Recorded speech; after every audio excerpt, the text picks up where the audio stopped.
Hello everyone, welcome to my channel సర్యూస్ natural farming. ఇవాళ మళ్ళీ ఆల్రెడీ ప్రీవియస్ వీడియోస్లో చూపించిన విజయరామ్ గారి ఫీల్డ్ ట్రిప్ గురించి ఇంకొక వీడియో అప్లోడ్ చేయబోతున్నాను. ఇందులో ఇంకా మీరు ప్రీవియస్ వీడియోస్లో ఆల్రెడీ చూసే ఉన్నారు వీటన్నిటి గురించి, 5 లేయర్ ఫార్మింగ్ గురించి, ఇంకా ఆ ఫీల్డ్ ట్రిప్లో ఆ రోజు జరిగిన మిగతా విశేషాల గురించి, మనకున్న డౌట్స్ గురించి ఎక్స్ప్లెయిన్ చేస్తూ విజయరామ్ గారు చెప్పిన వీడియోస్ అన్నీ మీకు ఫర్దర్గా ఈ వీడియోలో ఇంకా అప్లోడ్ చేస్తాను. ఇదంతా మీరు ఆల్రెడీ చూసింది విజయరామ్ గారి ఫామ్ అండి. విజయరామ్ గారి ఫీల్డ్ ట్రిప్లో రిమైనింగ్ పార్ట్ ఈ వీడియోలో మీకు చూపించబోతున్నాను. ఇది విజయరామ్ గారి ఫామ్లో మనకు ప్రతి వీడియోలో చెప్తూ ఉంటారు కదా, చెరువు తవ్వుకోవాలి అని చెప్పేసి. ఇదంతా వాళ్ళ ఫామ్లో వెనకాల ఒక వాగు వెళ్తూ ఉంటుంది. ఆ వాగుతో పాటు ఆ వాగు పక్కనే ఇట్లా చెరువు తవ్వించుకొని పెట్టుకున్నారు వాళ్ళు. సో దానివల్ల మనకి వాటర్ ప్రాబ్లం ఉండకుండా చాలా వరకు స్టోర్ అవుతూ ఉంటుంది, సేవ్ అవుతుంది వాటర్. ఇది వాళ్ళ ఫామ్లో ఉన్న చెరువుకు సంబంధించిన వాగు అండి. పక్కనే వాగు వెళ్తుంది చెరువు పక్కన. వీళ్ళ ఫామ్ పక్కనే ఉంటుంది ఇది.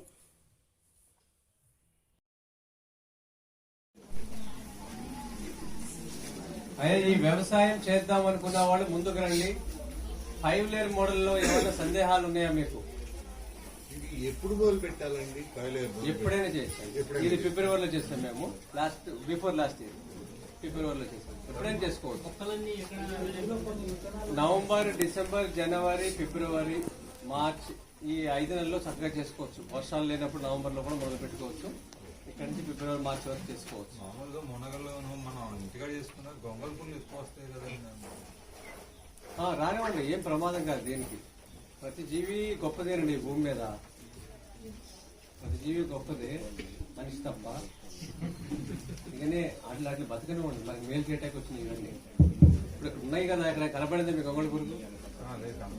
దాని గురించి మేము ఆలోచించలేదు. అవి వస్తామంటే వెళ్తామండి.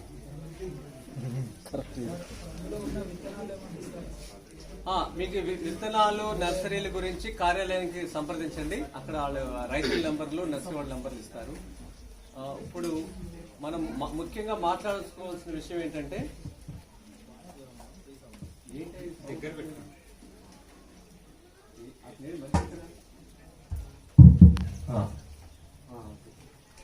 గత 7 నెలల నుంచి స్వామివారికి ప్రకృతి వ్యవసాయంతో, గో ఆధారితంతో, దేశవాళీ విత్తనాలతో నైవేద్యం జరుగుతుంది ఏడుకొండల వారికి.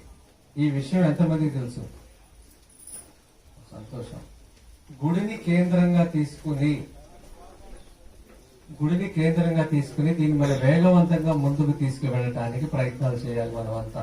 ఎట్లా? ఆర్థికంగా వెసులుబాటు ఉండాలి. మనం పండించినవి స్వామివారికి పంపించాలి. పుణ్యం, పురుషార్థం 2 జరగాలి. ఇది మే 1 రోజున ఈ సంవత్సరం స్వామివారికి నైవేద్యం ఇవ్వడం జరిగింది. తిరుపతి దేవస్థానానికి నైవేద్యం. తిరుపతి దేవస్థానం మన తెలుగు రాష్ట్రాల్లో ఉండటం ఇది పెద్ద అదృష్టం.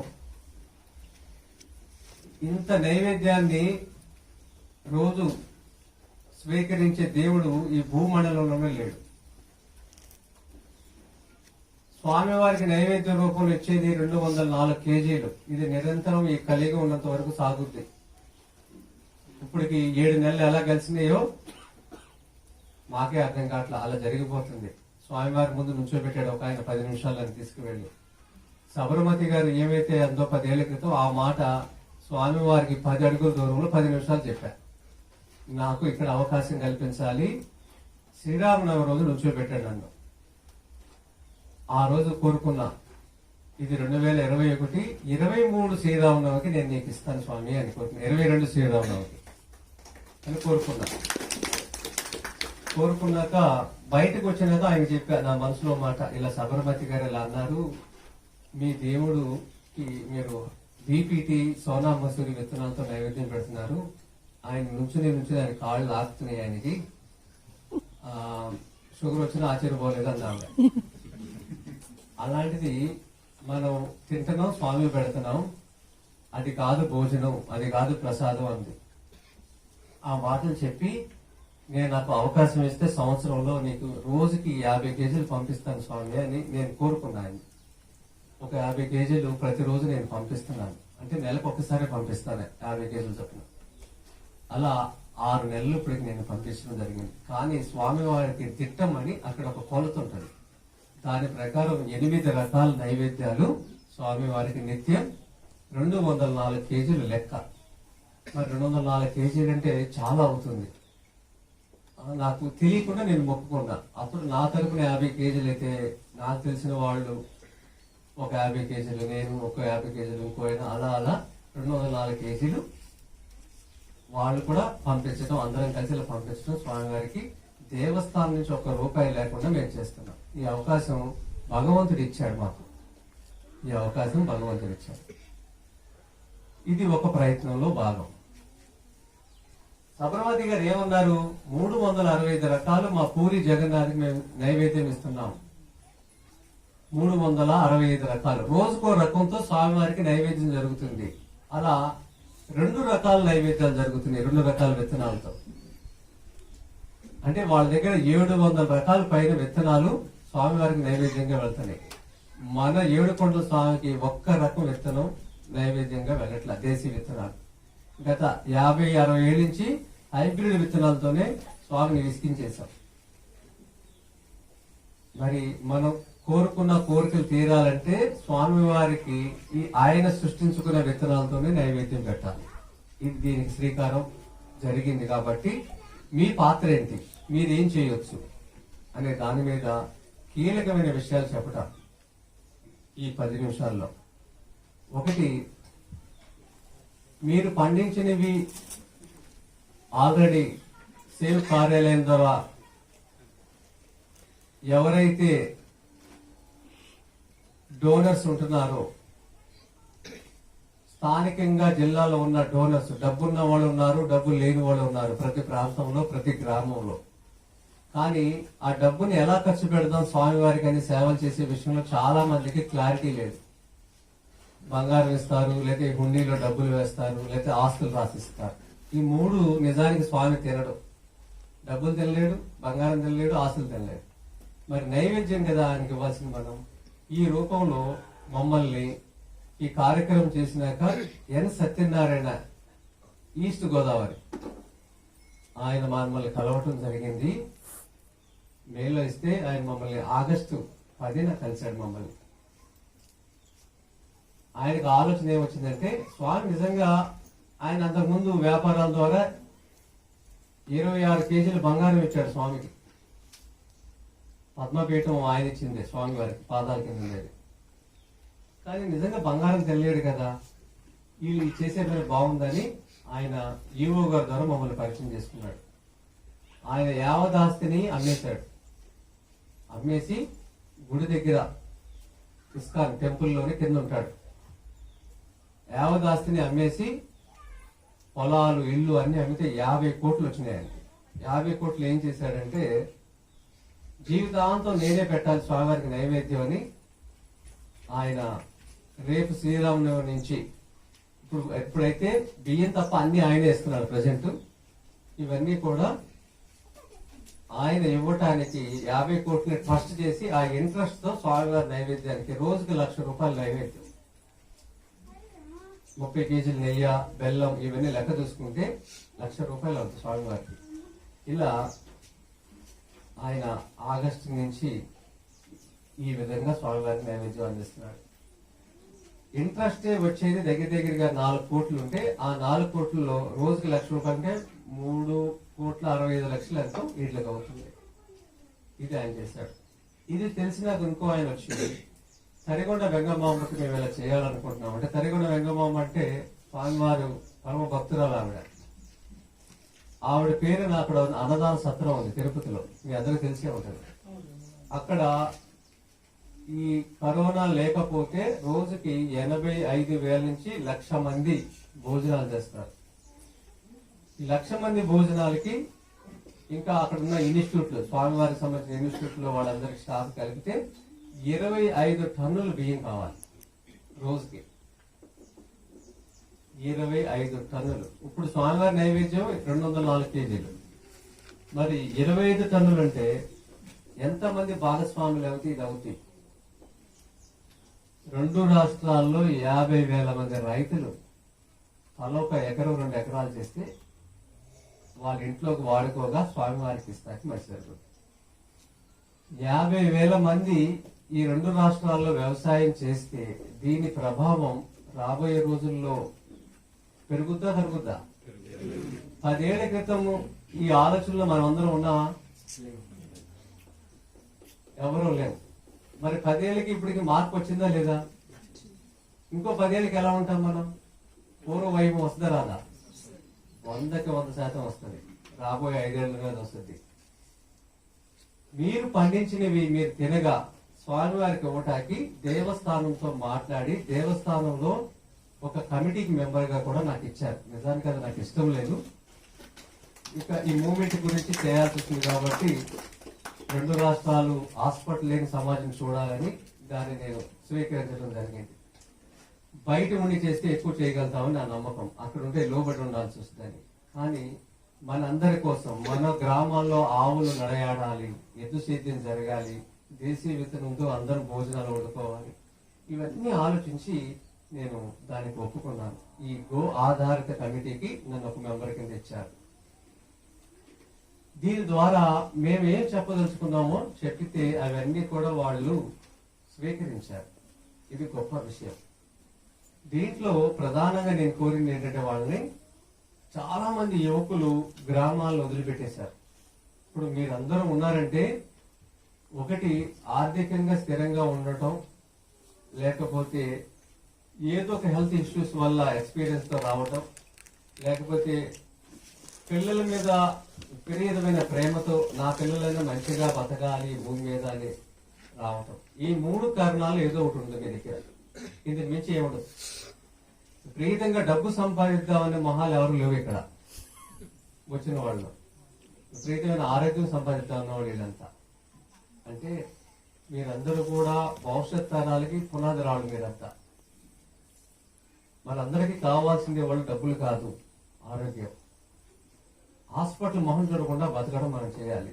ఏదో యాక్సిడెంటల్ గా కాలు వచ్చి ఎరిగితే హాస్పిటల్కి వెళ్ళాలి. కానీ మనం తింటున్న ఆహారం ద్వారా క్యాన్సర్ ఇన్స్టిట్యూట్లు వచ్చినాయి అంటే ఈ భూమి మీద ఎంత బాధాకరం. బయట బజార్లో ఎలాంటి పెళ్లిల్లో కానీ మీరు ఎలాంటి భోజనాలు చేయమాకండి దయచేసి. మీరు ఊహించుకున్న దానికి 100 టైమ్స్ ఎక్కువ ప్రమాదకరంగా ఉంది. ఏది ముట్టుకోవాలన్నా ఆ ఆకర్షణీయంగా తయారు చేస్తున్నారు. కానీ దాంట్లో వాడే కలర్స్ సింథటిక్ కలర్స్, ప్రతి భోజనానికి ఒక రంగులు వాడేస్తున్నారు ఆకర్షణీయంగా ఉంటాయి. శరీరంలో ఏదో ఒక అవయవం మీద క్యాన్సర్ ప్రభావం అవుతుంది. ఇది భయంకరమైన నిజం. దీన్ని మీరు అర్థం చేసుకోవాలి. ఏది తినడానికి అనుకూలంగా అసలు ఏది లేదు. వాళ్ళు ఏ హోటల్ ఇండస్ట్రీ లేదు, ఏ పెళ్లిల్లో క్యాటరర్స్ అనే వాళ్ళు ఎవరైతే ఉన్నారో ఒక పవిత్రమైన భావజాలంతో వంట వండటం లేదు ఎవ్వరు. దానివల్ల ఆ తరంగాలు మంచిది కాదు. ఒక పరిశ్రమ నుంచి వచ్చే వస్తువు కూడా కారం ఒక్క విషయం చూసుకుంటే మీరు దాంట్లో కలిపే రంగులు చాలా ప్రమాదకరమైన స్థాయిలో ఉన్నాయి. మనం బ్రాండ్ చూస్తున్నాం, మనం బ్రాండ్ గా చూడాల్సింది. ఇంటికి మిర్చి వస్తుందంటే రైతు 13 సార్లు స్ప్రే చేస్తున్నాడు. తక్కువ 13 సార్లు. కూరగాయలు కడుగుతాం, మిర్చి కడుగుతాడా రైతు? స్ప్రే చేశాడని కడగడు. దాన్ని అలాగే డ్రై చేస్తున్నారు, పొడి చేస్తున్నారు. ఈ పొడి చేసిన తర్వాత కంపెనీ వాళ్ళు కొంటున్నారు. ఈ కంపెనీ వాళ్ళు వాళ్ళకి ఇష్టమైన రంగు, ముదురు రంగు దాంట్లో కలుపుతున్నారు. ఇవన్నీ హెవీ మెటల్స్, సింథటిక్ కలర్స్. ఏదో ఒక ఆర్గాన్ మీద మనకి క్యాన్సర్ ఎఫెక్ట్ అవుతుంది. తాత ఉన్నప్పుడు ఇన్ని క్యాన్సర్ లేవు, తాత ఉన్నప్పుడు ఇంత కల్తీ లేదు ఈ భూమి మీద. ఇవన్నీ కూడా మనం అన్నిటి మీద దృష్టి పెట్టాం కానీ తినే 3 పూట్ల ఆహారం మీద మనం దృష్టి పెట్టట్లేదు. పిల్లల కోసం చాలా ప్లాన్ చేస్తున్నాం, ప్రణాళిక. కాలేజీ, స్కూలు, కాన్వెంట్, కాలేజీ, ఏ కోర్సు అన్ని చూస్తున్నాం. పెళ్లి సంబంధం కూడా దగ్గర చూస్తున్నాం. కానీ 3 పూటలు ఏం తింటామో చూడట్లేదు. ఒక కారు కొంటున్నాం మనం, ఆ కారు చాలా నీట్ గా తుడుస్తాం దాన్ని. ఫలానా పెట్రోల్ బంక్ లో ఆయిల్ కొట్టిస్తాం మనం, వాడు కల్తీ చేస్తాడని తెలిసింది. అక్కడికి వెళ్తామా మానేస్తాం? మళ్ళీ మానేస్తాం, ఇంకో చోటికి వెళ్తాం. ఈ కార్ని ఎవరు తయారు చేశారు? ఒక మనిషి, ఒక కంపెనీ, అంతే కదా. ఎంత ఆలోచన చేస్తున్నాం మనం, మన కొన్న కారుకి నష్టం రాకూడదని ఇంకో పెట్రోల్ బంక్కి వెళ్తున్నాం. దాని మీద ఒక గీత పడితే తుడుస్తాం. మరి దేవుడిచ్చిన ఈ కారు, మన బాడీ, మనం ఎన్ని గీతలు గీస్తున్నాం లోపల? మనం తినే ఆహారం ద్వారా ఎంత డ్యామేజ్ అవుతుంది. మనం మళ్ళీ అదే హోటల్కి వెళ్తాం, అదే కూరగాయల మార్కెట్కి వెళ్తాం, అదే చేస్తాం. అక్కడ ఈ కెమికల్ వాడుతున్నారని అన్నీ తెలుసు, అన్ని రంగులు వాడుతున్నారని తెలుసు, మళ్ళీ అవే తింటున్నాం. మరి మనం సృష్టించిన దేవుడు మనకి స్పేర్ పార్ట్లు ఇవ్వలేదు. మనం తయారు చేసిన కార్కి కంపెనీ వాడు స్పేర్ పార్ట్ ఇచ్చారు. ఆ స్పేర్ పార్ట్ తీసి మనం కూడా తయారు చేసుకుంటాం కారు పోతే. మరి ఈ బాడీకి స్పేర్ పార్ట్లు లేవు కదా. అందుకే తినే ఆహారం మీద దృష్టి లేకుండా విపరీతమైన వ్యామోహంతో మనం భోజనాలు తినేస్తున్నాం. దీన్ని పరిమితం చేసుకోవాలంటే ఒకే ఒక సాధనం. ఉదయం పూట నేను ప్రాక్టికల్ గా నేను చెప్పిందే చేస్తున్నదే మీతో మాట్లాడుతున్నా. ఆవు మూత్రం పంచకం మీరు రోజు పరగడుపుని తాగితే చాలా చాలా మీరు ఆలోచనలో కానీ, మాటల్లో కానీ, పనుల్లో కానీ మీలో చాలా నిబద్ధతనిస్తుంది. తొందరపాటు ఉండదు ఒకవైపు. రెండోది, రోగ నిరోధక శక్తి పెరుగుతుంది. తినాలని వ్యామోహం దేని మీద విపరీతంగా అయితే ఉండదు. ఈ క్రమంలో లెక్కలు గట్టి చూసుకుంటాం. ఎందుకంటే మీరు ఒక ప్రత్యేకమైన వ్యక్తులు ఇక్కడ ఉన్న వాళ్ళందరూ కూడా. ఈ భావజాలం లేకపోతే ఇక్కడ ఒక గంట కూడా కూర్చోలేరు. ఇక్కడ మీరు తినే ఆహారం కలుషితమైనప్పుడు మనం ఎందుకు ఈ ప్రయాణాలు, ఈ జీవితాలు దేనికి? రేపు మెరుగ్గా ఉండాలి మన జీవితం. దేనికన్నా హీనంగా ఉంటుంది. ప్రతిరోజు హీనంగానే ఉంటుంది. పసిపిల్లలు పాలు విషయంలో ఎంత కల్తీ జరుగుతుంది కదా. ఇవన్నీ కూడా చూస్తూనే ఉన్నాం ప్రతిరోజు పేపర్లో. కానీ తప్పగా అయ్యే వాడుతున్నాం. అందుకని మీరు ప్రధానంగా 3 వస్తువులు మీరు పండించుకునే మాత్రం తినాలి. 3-4 వస్తువులు. ఒకటి, ఆకుకూరలు ఏది కూడా బయటికి కొనమాకండి. మీరు నగరాల్లో ఉండేటట్టయితే మీరు ఇంట్లో పండించుకుంటే చిన్న ప్లేస్, ఈ టేబుల్ అంత ఉంటే చాలా ఆకుకూరలు వస్తాయి. ఏది ఉంటే అదే దాంతో సర్దుకుపోండి. రెండోది, రిఫైండ్ ఆయిల్ ఏది వాడమాకండి. ఏ కంపెనీ రిఫైండ్ ఆయిల్ వాడమాకండి. మీ ఇళ్లలో ఉన్న వాళ్ళు కూడా చెప్పండి, మీ బంధువులు చెప్పండి, మిత్రులు చెప్పండి. ఎక్కడ గానలు ఉన్నాయో అక్కడ బెస్ట్ అంటే నువ్వుల నూనె, లేదా కుసుమ నూనె, ఆవాల నూనె, కొబ్బరి నూనె. పల్లి నూనె అన్నిటికన్నా కింద స్థాయిది. పల్లి నూనె గొప్పది కాదు. ఉన్న దాంట్లో లేకపోతే వాడండి. రిఫైండ్ ఆయిల్ ఏ కంపెనీ రిఫైండ్ ఆయిల్ వాడమాకండి. తక్కువ ధర వస్తుందని చేస్తున్నారు. ఎలా వస్తుందండి తక్కువ ధర చెప్పండి? ఎలా ఇస్తారు తక్కువ ధర చెప్పండి? మనం ఎక్కడన్నా సన్ఫ్లవర్ పండిస్తున్నామా? సన్ఫ్లవర్ ఆయిల్ అంటున్నాడు. మీరు చూస్తున్న పంట పొలాలు ఎక్కడైనా తెలంగాణలో సన్ఫ్లవర్ ఉందా? మరి సన్ఫ్లవర్ ఆయిల్ అందరిలో ఉంది. ఎక్కడి నుంచి వచ్చింది? పత్తి గింజల నూనె మనం తినేది. పత్తి అనేది ప్రధానమైన ప్రొడక్ట్ కాదు, బై ప్రొడక్ట్ పత్తి. గింజలు అనేది మెయిన్ ప్రొడక్ట్. పత్తిని పండించే రహస్యం అంతా కూడా ఏంటంటే మనందరి బట్టల కోసం కాదు. ఆయిల్ మాఫియా ఇది. దీని నుంచి మనం ఎవ్వరూ బయటపడలేరు. మీరు రియలైజ్ అవుతాయి కానీ వాళ్ళు సెలబ్రిటీని పెట్టి ప్రచారం చేస్తానే ఉంటారు. తాతగారు ఉన్నప్పుడు ఎన్ని ఉన్నాయి చెప్పండి? హార్ట్కి సంబంధించిన హాస్పిటల్స్.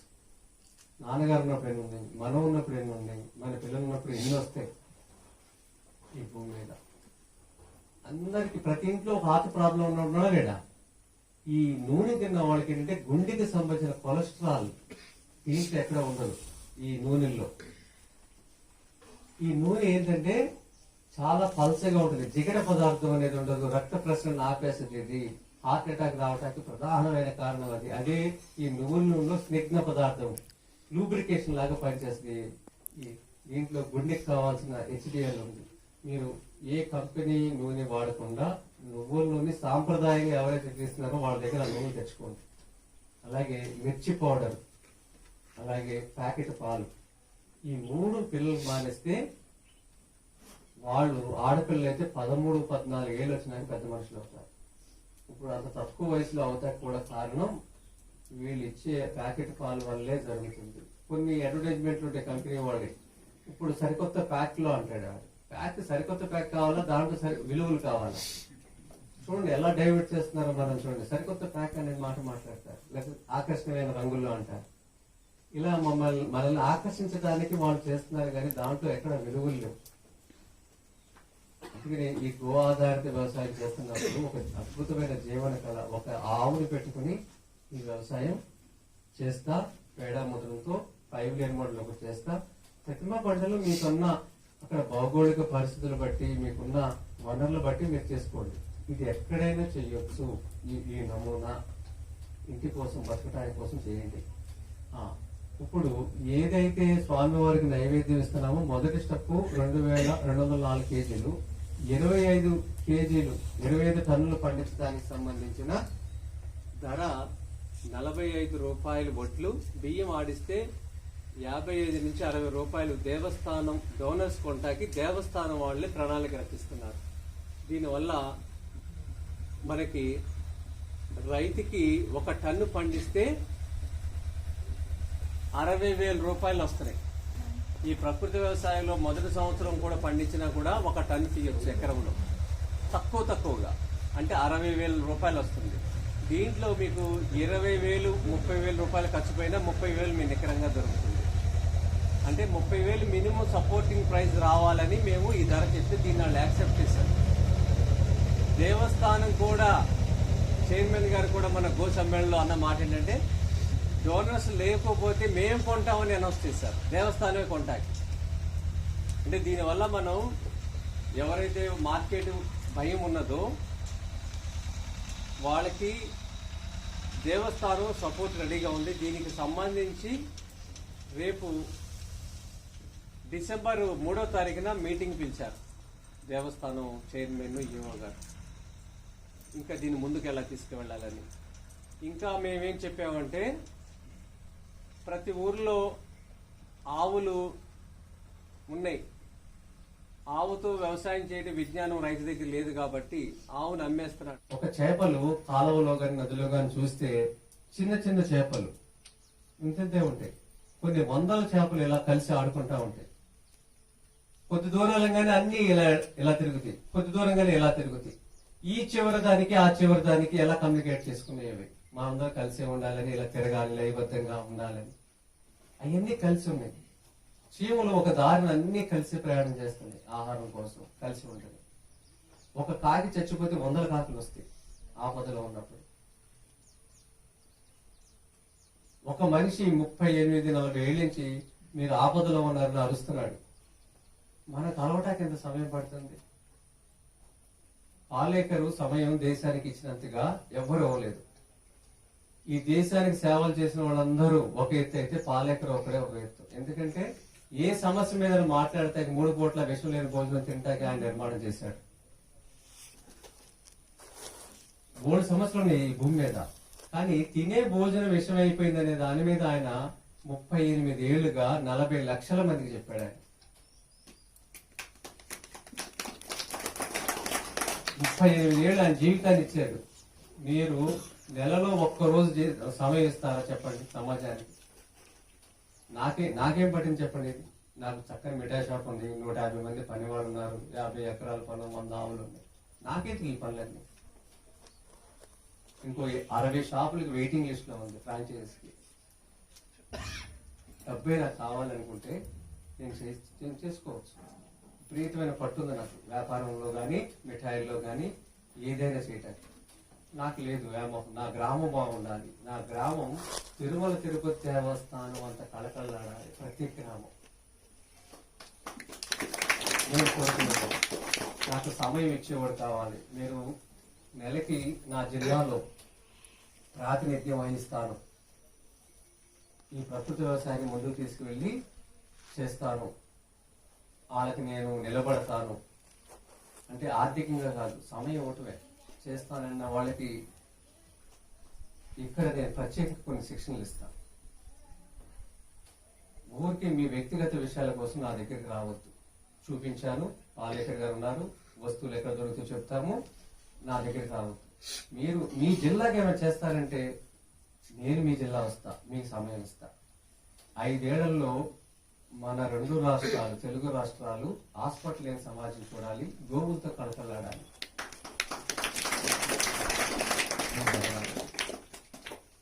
ఇప్పుడు కర్ణాటక దీంట్లో ఫస్ట్ ప్లేస్ లో ఉంది.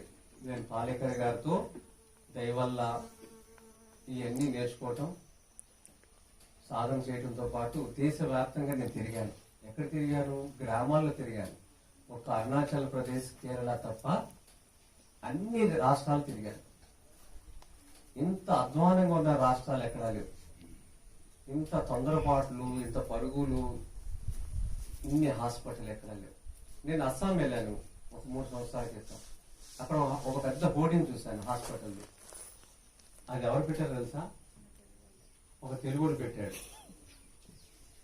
అలాగే హాస్పిటల్ లేవు, పెద్ద పెద్ద కార్పొరేట్ హాస్పిటల్, అపోలో హాస్పిటల్ ఎక్కడ ఉంది చెప్తున్నా. అంటే ఇంత వాళ్ళ జీవన శైలి 5 పడుకుంటారు, తెల్లజామున 5 లేస్తారు, చీకటి పడిపోద్ది 5-6 చక్కగా ఉన్నారు వాళ్ళంతా. ఎవరికి పట్టులు లేవు, జబ్బులు లేవు, ఏమీ లేవు. వాళ్ళు పండించుకునే వాళ్ళు తింటారు. అతి తక్కువ కెమికల్స్. ఊరు మొత్తం అయితే నాకు ఒక పల్లెలో ఒక చిన్న రసాయనాలన్నీ చిన్న బడ్డీ కొట్టు ఉంది. ఆ పక్కన కిరాణా కొట్టు ఉంది. ఎల్లుల్లిపాయ ఎంత ఉంది, ఉల్లిగడ్డ ఎంత ఉంది. ఇది హైబ్రిడా ఇదా న్యాచురల్ అని అడిగాను, దేశీదని అడిగాను. వాడు కింద నుంచి బయట చూశాడు. నా ఇంకా చూసి ఇది ఏంటి అని, ఈ ఊర్లో ఎక్కడైనా హైబ్రిడ్ ఉంటే నాకు చూపించి, ఇది కాదన్నాడు. మా ఊర్లోనే ఎక్కడ ఉంటే చూపించన్నాడు. అంత స్పృహ ఉంది వాళ్ళకి, హైబ్రిడ్ విత్తనాలు వాడకూడదని. అసలు మనం ఎక్కడున్నాం, వాళ్ళు ఎక్కడున్నారు. ఎంత హీనంగా మన బతుకులు ఉన్నా సరే మన అదృష్టం ఏంటంటే తిరుమల తిరుపతి స్వామి వారు మనకు అండగా ఉన్నాడు, మన రాష్ట్రంలో ఉన్నాడు. ఇది మన అదృష్టం. మనం పండించే అన్ని కూడా కొనటానికి సిద్ధంగా ఉన్నాడు. అందుకని డబ్బుల పరంగా చూసుకున్నా మంచి ఆదాయం వస్తుంది, మన ఇంట్లో ఆరోగ్యం వస్తుంది, ఒక మంచి బాధ్యత గల పౌరులుగా మనం ఉంటున్నాం. ఎందుకన్నా ఈ భూమి మీద ఏం కావాలి మనం చేయాల్సిన పని. అందుకనే పాలేకర్ లాగా మీరు సెమినార్స్ ఏం చెప్పకర్లా, ఒక్క వారంలో లేకపోతే నెలకి 2 సార్లు 2-3 గంటలు సమయం ఇచ్చి వాళ్ళతో కూర్చుని ఒక సమావేశం పెట్టండి. మీ ఊర్లో ఈ వ్యవసాయం చేసేలా నష్టం వస్తుంది, ఆరోగ్యాలు పోతాయి, భూమి పాడైపోతుంది అని చెప్పి ఒక 10 మందితో, ఎక్కువ మంది కూడా వద్దు, 10 మందితో మాట్లాడండి. మీ ఊరికి మీరే పాలేకర్ అవ్వండి. చేస్తా ఉంటే దీని ద్వారా వచ్చే పంటలు ఏవైతే ఉన్నాయో కేవలం తిరుపతి దేవస్థానమే కాకుండా శ్రీశైలం కూడా మొన్న పౌర్ణమి రోజున ఇచ్చొచ్చాం. స్వామివారి తనలోకి వస్తున్నాడు, ఆయనకి ఇచ్చొచ్చాం.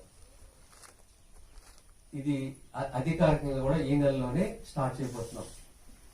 అలాగే యాదాద్రి టెంపుల్ కూడా వాళ్ళు కూడా యాక్సెప్ట్ చేశారు. దీనివల్ల దేవస్థానాన్ని కేంద్రంగా చేసుకుని రైతులు భాగస్వామ్యం చేస్తే భక్తులు, రైతులు ఎంత సంతోషంగా ఉంటారు. తద్వారా పండిన భోజనం ద్వారా సమాజానికి వెళ్తుంది కదా. ఇట్లా 5 దేవస్థానాలు చేయాలని సంకల్పం చేసుకున్నాం. ఇది మనం అందరం కలిస్తే ఖచ్చితంగా అవుతుంది. కలిసి మనందరం పనిచేద్దాం. అప్పటి వరకు కలిసి లేము మనం అందరం. కర్ణాటకలో స్వాములు పాలేకర్ విధానాన్ని అర్థం చేసుకుని, పాలేకర్ చేసిన పనుల్ని అర్థం చేసుకుని వాళ్ళ దగ్గరికి వచ్చే భక్తుల్ని పాలేకర్ గారి విధానాన్ని చేయండి అని చెప్పారు. నిజానికి పాలేకర్ గారు పుట్టింది కర్ణాటక కాదు, మహారాష్ట్ర. కానీ అక్కడ ఉన్న పీఠాధిపతులు, మఠాధిపతులు, స్వాములు, సంతులు అందరూ కూడా పాలేకర్ విధానాన్ని భుజాన్ని ఎత్తుకున్నారు. మన రాష్ట్రంలో ఏ స్వామి కలిసి లేడు. ఒకరికి స్వామికి ఒక స్వామికి చాలా దూరం ఉంది. ఇది అనేక విషయాలు ఉండొచ్చు, కానీ ఇది అందరికి సంబంధించిన విషయం కాబట్టి దీన్ని ముందు పాలేకర్ గారిని ప్రచారం చేసినా కూడా మన స్వాములందరూ కూడా, చిన్నజీయర్ స్వామి తప్ప అందరూ చేయలేదు. ఆయన ఒక్కడే చేశాడు. ఎవరు కూడా ఇంకా ఆవులు పెంచుతున్నారు కానీ ఆవు గొప్పతనం అనేది పాలేకర్ గారు పుస్తకాలు వాళ్ళు ఎవరు చదవట్లేదు. చదివితే అర్థమవుతుంది, లేదా నా పనులు చూస్తే అర్థమవుతుంది. విజయేశ్వరి మాత వచ్చింది లాస్ట్ టైం నా పొలానికి, చాలా ఆనందపడింది. నెల్లూరు జిల్లాలో ఆవిడ స్టార్ట్ చేస్తామని. చిన్నజీయర్ స్వామి 2017లో ఈ కార్యక్రమం చేశారు. 10 రోజులు ఆయన పాట విన్నారు, ఆయన ప్రచారం చేస్తారు. ఇలా అందరు స్వాములు కూడా ప్రచారం చేయాలి. ఇది జాతికి సంబంధించిన సమస్య, ఇంటి సమస్య కాదు ఇది. అలాగే మీ స్థాయిలో మీరు మీ సన్నిహితులకి, బంధువులకి దీన్ని ప్రచారం చేయండి. ఇలా చేయండి, ఇలా జీవించండి. ఇలా 1 ఎకరం 5 మోడ్లో బాక్స్ 1 ఎకరం చేయండి. నమ్మకం ఏర్పడిన తర్వాత దీన్ని ఎక్స్టెండ్ చేయండి.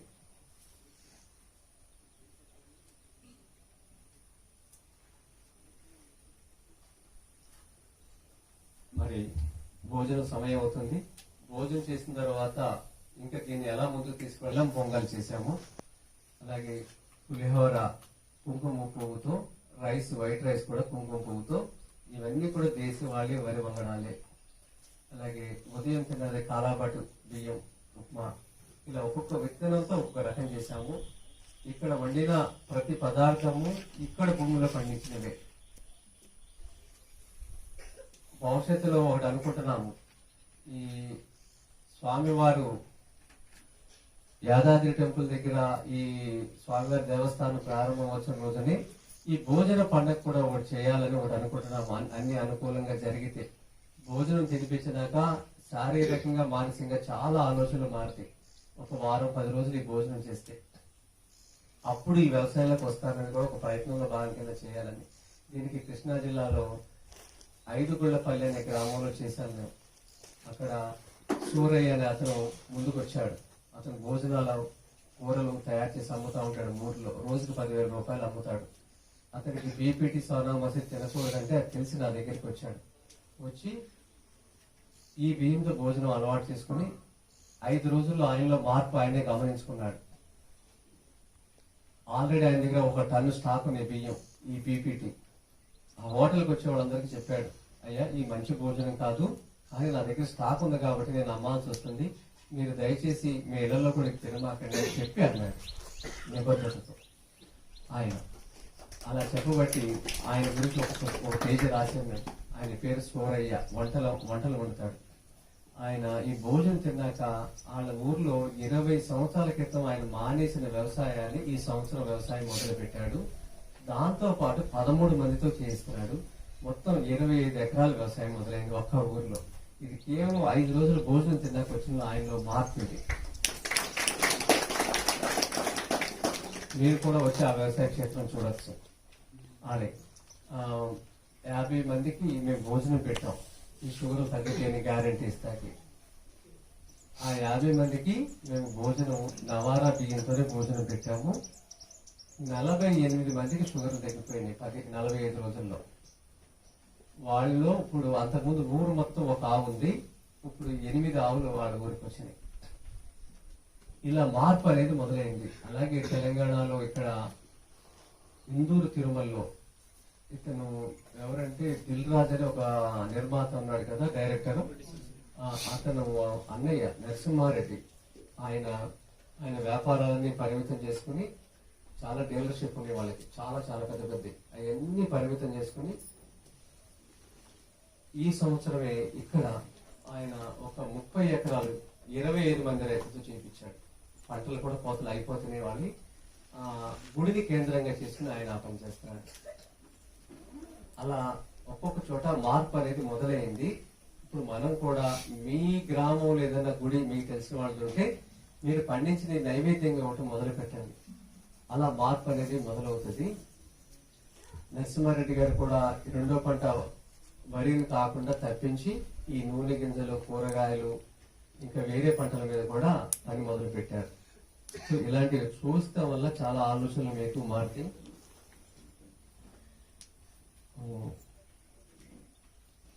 ఇంకా ఆవు సంబంధించిన విషయాలు భోజనం తర్వాత మనం మాట్లాడుకుందాము. ఈ భోజనానికి ఒక 1 అవర్ టైం ఇస్తున్నాను. భోజనం చేసిన తర్వాత ధన్యవాదాలు. లాగానే 120 రోజులు. దీనికి ఫైబర్ ఉంటుంది కానీ సాఫ్ట్ గా ఉంటుంది ఫైబర్. ఇప్పుడు మీరు వాళ్ళు తిన్న భోజనంలో బెల్లం పొంగలి తిన్నారు కదా, అది దీంతో తయారు చేసింది. ఎలా ఉంది అది? ఇది గర్భిణీలకి చాలా దివ్య ఔషధం.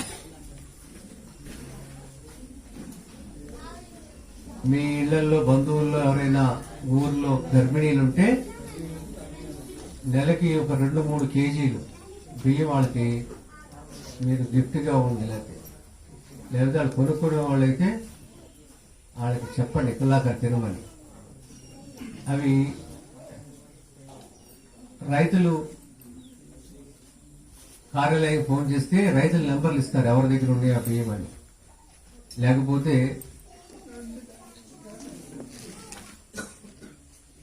తప్పని పరిస్థితి అయితే హైదరాబాద్ సేవ కార్యాలయంలో దొరికితే, ఇంత దూరం కాకుండా మీ జిల్లాలో కొనుక్కుంటే ప్రయత్నం చేయండి. ఫస్ట్ ఈ కుల్లాకర్ రైస్ లో కన్సీవ్ అయిన తర్వాత నుంచి డెలివరీ వరకు ఈ బియ్యాన్ని మనం అందజేయాలి ఆవిడకి. ఎవరైనా తినొచ్చు, వాళ్ళకి మంచిది. ఈ బియ్యాలని ఎవరికైనా మంచిది, ఎవరైనా తినొచ్చు, వాళ్ళకి ముఖ్యంగా మంచిది. ఇది ఎర్రగా ఉంటాయి బియ్యం, కానీ అన్నం సాఫ్ట్గా ఉంటుంది. బెల్లం పొంగల్ ఎంత సాఫ్ట్గా ఉందో అలా అంత సాఫ్ట్గా ఉంటుంది. ఇది నానబెడితే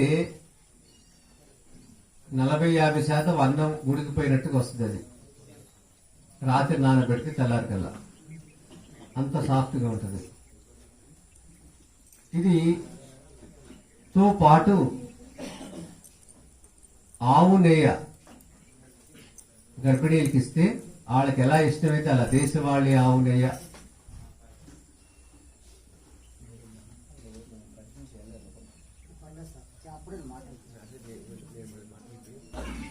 ఈ ఆవు నెయ్య, ఈ కుల్లాకర్ రైస్, ఈ రెండుతో గర్భిణీలకు పెడితే మనం మళ్ళీ 3.5 కేజీల బరువు ఉన్న పిల్లలు మనం చూడగలుగుతాం. 3.5 కేజీల వరకు.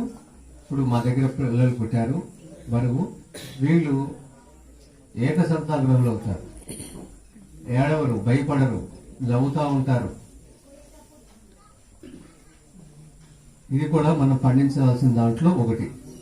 ఉదయం మనం మాట్లాడుకున్న నివారణి, కాలాబట్, ఇంకొకటి కుల్లాకర్.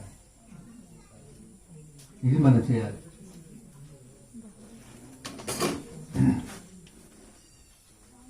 బాలింతలు కాన్పు అయిపోయిన తర్వాత కూడా ఈ బియ్యం కొనసాగిస్తే, ఒకవేళ కవలలు పుట్టినా సరే ఇద్దరికి సరిపడే పాలు తల్లి దగ్గర ఉంటాయి. కుల్లాకర్. పిల్లాడు పిల్ల పుట్టిన తర్వాత వాళ్ళకి అన్నప్రశ్న దగ్గర నుంచి టీనేజ్ వచ్చేంత వరకు మనం వాళ్ళకి తినిపించవలసిన దాంట్లో ఇంద్రాణి, మైసూరు మల్లిగ, బహురూపి, ఇవన్నీ కూడా నారాయణగామి, ఇవన్నీ కూడా టీనేజ్ వరకు తినిపిస్తే వాళ్ళకి బరువు పెరగరు, కానీ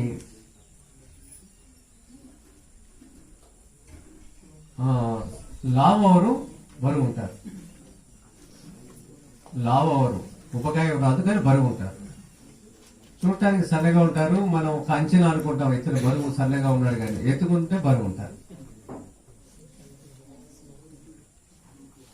ఈ బియ్యం తినిపించాలి. ఇవన్నీ కూడా పాలిష్ సింగిల్ పాలిష్ చేయించండి. సింగిల్ పాలిష్, డబుల్ పాలిష్ చేయించొద్దు. మరి చిన్నపిల్లలు కాబట్టి వాళ్ళకి నమలటం ఇబ్బంది ఏంటి అనుకుంటే మీరు సింగిల్ పాలిష్ చేయించండి. ఈ ఎర్ర బియ్యాలు ముదురు రంగు ఉన్నాయి, రెడ్ కలర్, బ్లాక్ కలర్, ఇవన్నీ కూడా అసలు పాలిష్ చేయకుండా ఉంటేనే చాలా మంచిది. కానీ తినటం ఎట్లా? తినటానికి 2 పద్ధతులు ఉన్నాయి. ఒకటి నైట్ నానబెట్టేసి వండుకోవటం ఒకటి. ఇంకొకటి బియ్యం నానబెట్టి వాటిని ఎండబెట్టేసేయండి. రాత్రి నానబెట్టేసి ఎండబెట్టేసేయండి. ఎండబెట్టేసిన పూర్తిగా సండ్ర అయిన తర్వాత రవ్వ చేయండి. రవ్వని దూరగా ఫ్రై చేయండి, వేపండి. అలా చేసినా కూడా దీంట్లో విలువలు ఏం పోవు. దీన్ని ఉప్మాగా తినిపించండి. మీరు ఉదయం ఉప్మా తిన్నారు కదా, ఇలా చేసిందే ఆ సాఫ్ట్ వస్తుంది. ఎవరికి ఇక్కడ ఉందా, హోటల్ ఉందా దాని ఎవరికో? మీకేనా? ఎక్కడ హోటలు? మరి ఈ ఉప్మా పెట్టండి.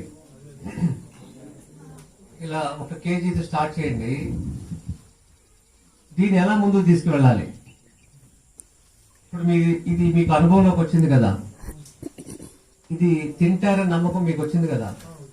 కానీ మీరు ఈ శిక్షణలో ఉన్నారు, ఈ రోజుల దగ్గర గడిపారు, ఈ భోజనం తిన్నారు కాబట్టి మీకు ఒక నిర్ణయం తీసుకుంటారు దీన్ని తీసుకువెళ్ళాలని.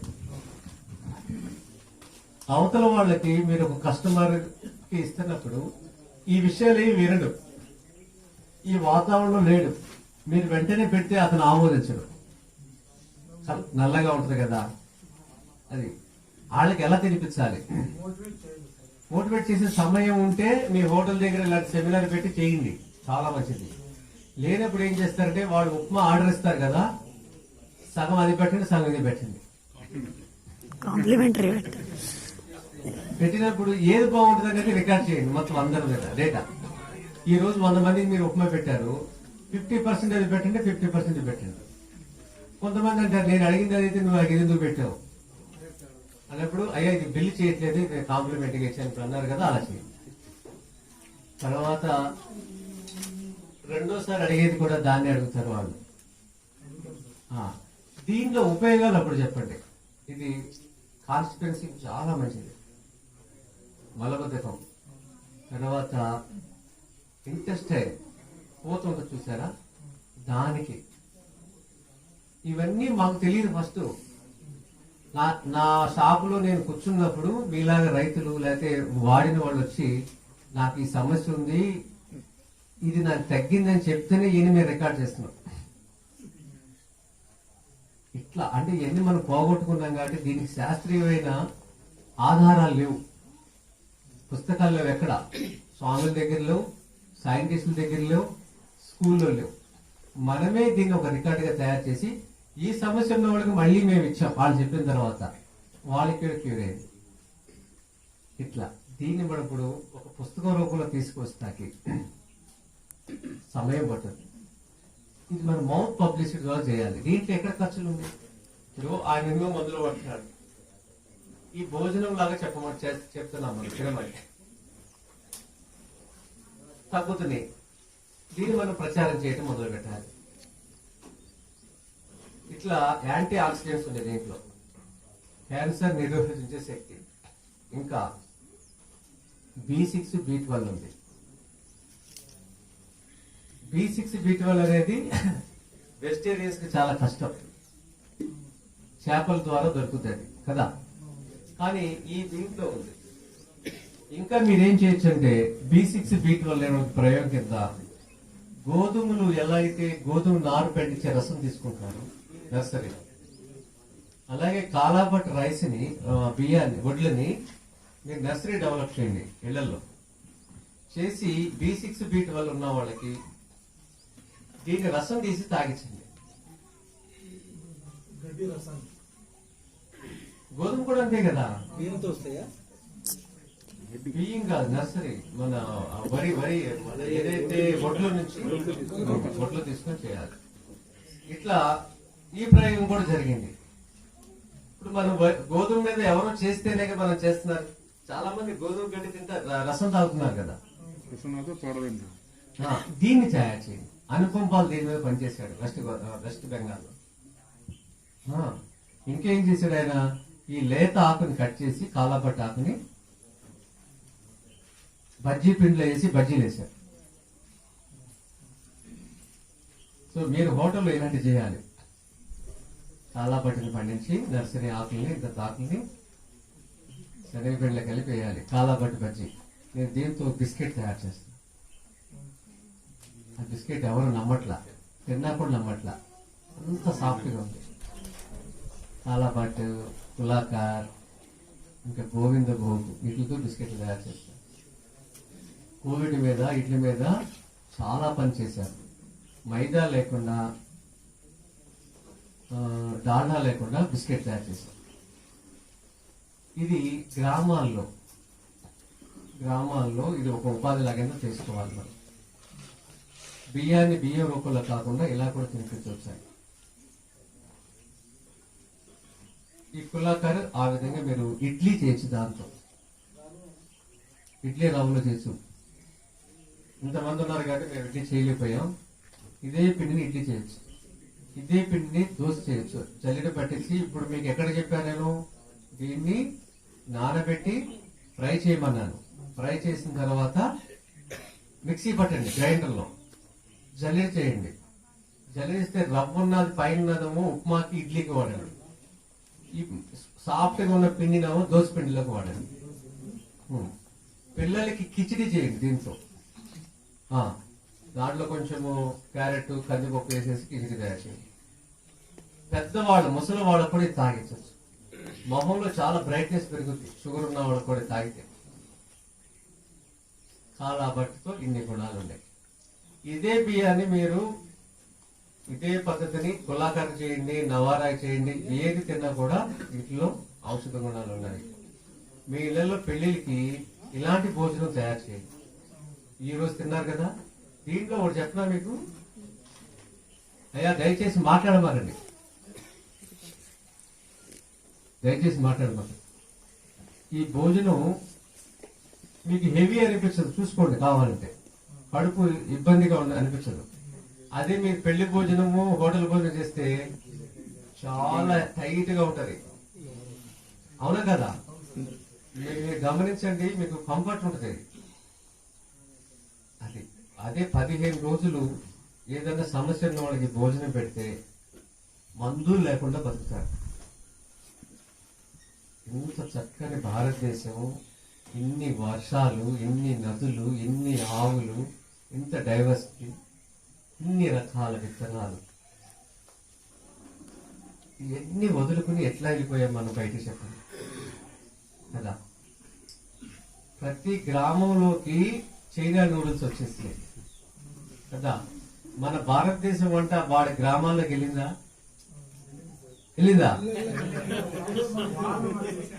అవునయ్యా, మన భారతదేశం పులిహార గాని, చక్కెర పొంగలు గాని, పూర్ణాలు గాని వాడి దేశానికి వెళ్ళాయా?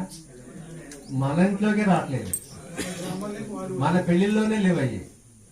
ఇక్కడ ఏదైతే చూశారో ఇది ఒక కళ. పంటను బట్టి కల్చర్ వచ్చింది, కల్చర్ బట్టి పంట రాల భారతదేశంలో ఎక్కడైనా సరే. పంటను బట్టే కల్చర్ కదా. ఇప్పుడు పూర్ణం ఉంది, పూర్ణం ఈ పంట లేకపోతే పూర్ణం వేసే నైపుణ్యం ఉన్న కళాకారుడే లేడు కదా కదా. మరి పంటను బట్టి ఆర్ట్ వచ్చింది. అందుకనే మనం ఒకప్పుడు 18 రకాల పంటలు ఒకే భూమిలో చేయడం జరిగినాయి. ఈ భూమి మీద ఒక ప్రాంతానికి సంబంధించిన ముఖ్యమంత్రి అయినప్పుడు ఎక్కడ నష్టం జరిగిందంటే,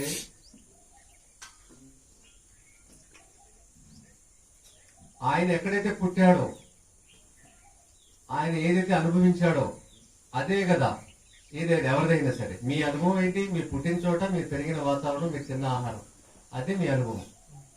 వేరే వాళ్ళ అనుభవాన్ని మీరు మాట్లాడలేరు కదా. అలాగే ఎన్టీ రామారావు గారు ఏం చేశారంటే, ఆయన ముఖ్యమంత్రి అయినప్పుడు కేజీ 2 రూపాయలు బియ్యం చేశారు. మంచి పని చేశారు, అందరికీ తక్కువ ధరకు అందాలని. మంచిదే.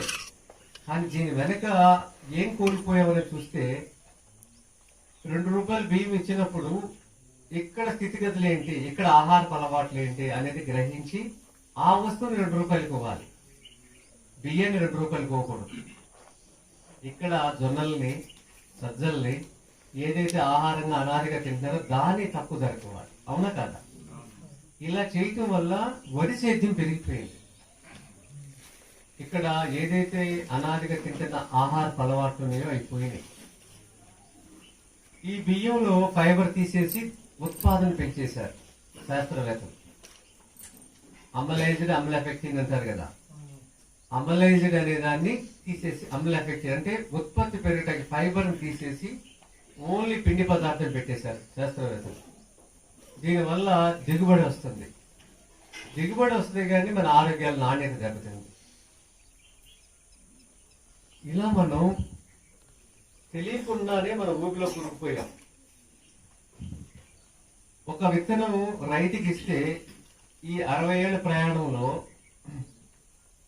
ఆయన ఏమంటాడు, రైతు ఈ విత్తనం ఇస్తే ఎంత దిగుబడి వస్తుంది అని అడుగుతాడు కదా, ఎంత దిగుబడి వస్తుంది అని అడుగుతాడు. కానీ ఇంతవరకు నన్ను ఈ విత్తనం ఇస్తే నాకు ఎంత ఆరోగ్యం వస్తుందని అడగలేదు ఎవరు. ఇప్పుడు అంతిమంగా మనకు కావాల్సింది డబ్బులా ఆరోగ్యమా? కరోనా తర్వాత ఇది బాగా అర్థమైంది కదా. మరి ఆవిడకి ధన్యవాదాలు చెప్పాలి మనం కదా. చంపటానికి రాలేదు, నేర్పటానికి వచ్చింది. చంపేది అయ్యి ఉంటే గాలి ద్వారా వచ్చింటే ఏమయ్యేవాడు మనం కదా. గాలి ద్వారా నీటి ద్వారా వచ్చుంటే అలా రాలేదు కదా. అందుకంటే కృతజ్ఞత ఉండాలి దానికోసం. మనం పాఠం నేర్పడానికి వచ్చింది. ఒక్క మనిషి స్వార్థంతో ఇది నా దేశం అన్నాడు, దాని చుట్టూ ఎరుపు కంచి దాటాడు, యుద్ధ విమానాలు తయారు చేశాడు. ఇంకొక ఆయన ఇంకో కొత్త యుద్ధ విమానం తయారు చేశాడు, మిషన్ గన్లు తయారు చేశాడు. ఏ జంతువునైనా శత్రువు ఏదైనా సరే సెకండ్లో చంపేస్తారు. ఇన్ని యుద్ధ కర్మాగారాలు నిర్మాణం చేశారు ఈ భూమి మీద. నాది నా దేశం అంట. ఈ యుద్ధంలో శత్రువు ఎవరికి కనపడలా, కంటికి కనిపించదని. మనం తయారు చేసిన వాడు తయారు చేసిన మిషన్ గన్ ఒకటి పేలలేదు ఎక్కడ. ఈ భారతదేశం ప్రపంచంలో ఎక్కడ, ప్రపంచ దేశంలో ఎక్కడ కూడా ఒక మిషన్ గన్ పేలిందా? కరోనా యుద్ధంలో పేలలేదు. ఒక యుద్ధ విమానం గాల్లోకి ఎగరలేదు. కానీ 6 అడుగుల మనిషిని కనిపించిన ఒక జీవి భయపెట్టేసింది. అంటే ప్రకృతి తలుచుకుంటే మనం ఎంత ఎక్కడ. ఇప్పుడైనా కృతజ్ఞతాభావంతో కొన్ని వస్తువులు మనం మన జీవితంలో మానేయటం, కొన్ని వస్తువులు అలవాటు చేసుకోవడం చేయాలి. ఎందుకంటే ఈ భూమి పై పొరలు ఉన్న 3 అంగుళాలు పాడైపోతున్నాయి. టాప్ లేయర్ సాయిల్ అంతా డిస్టర్బ్ అయిపోయింది. చూడండి, మనం ఒక చిన్న ప్రయాణం చేస్తున్నప్పుడు మనకి ఎవరైనా తోడిచ్చారు, మన వాహనం చెడిపోయింది, నడుచుకుంటూ వెళ్తున్నాము, ఎవరైనా లిఫ్ట్ ఇచ్చారు. మన ప్రయాణం స్టేజీ రాగానే దిగిపోతాం. దిగంగానే ఆయనకి మనం ఏం చెప్తాం? థ్యాంక్స్ చెప్తాం. అంటే చిన్న ప్రయాణంలో మనకి ఆయనకి థ్యాంక్స్ చెప్తున్నాం. ఈ భూమి మీద మనం ఇన్ని సంవత్సరాలు ప్రయాణం చేయాలి. నేల తల్లికి ఎన్నిసార్లు కృతజ్ఞత థ్యాంక్స్ చెప్పుకోవాలి మనం? థ్యాంక్స్ చెప్తున్నావా? నేల తల్లి దండం పెడుతున్నావా ఎప్పుడన్నా? నేను 3 సార్లు పెడతాను. అది నేర్చుకోండి మీరు కూడా. ఎందుకంటే మీకు తెలియని ఒక శక్తి మీకు వస్తుంది.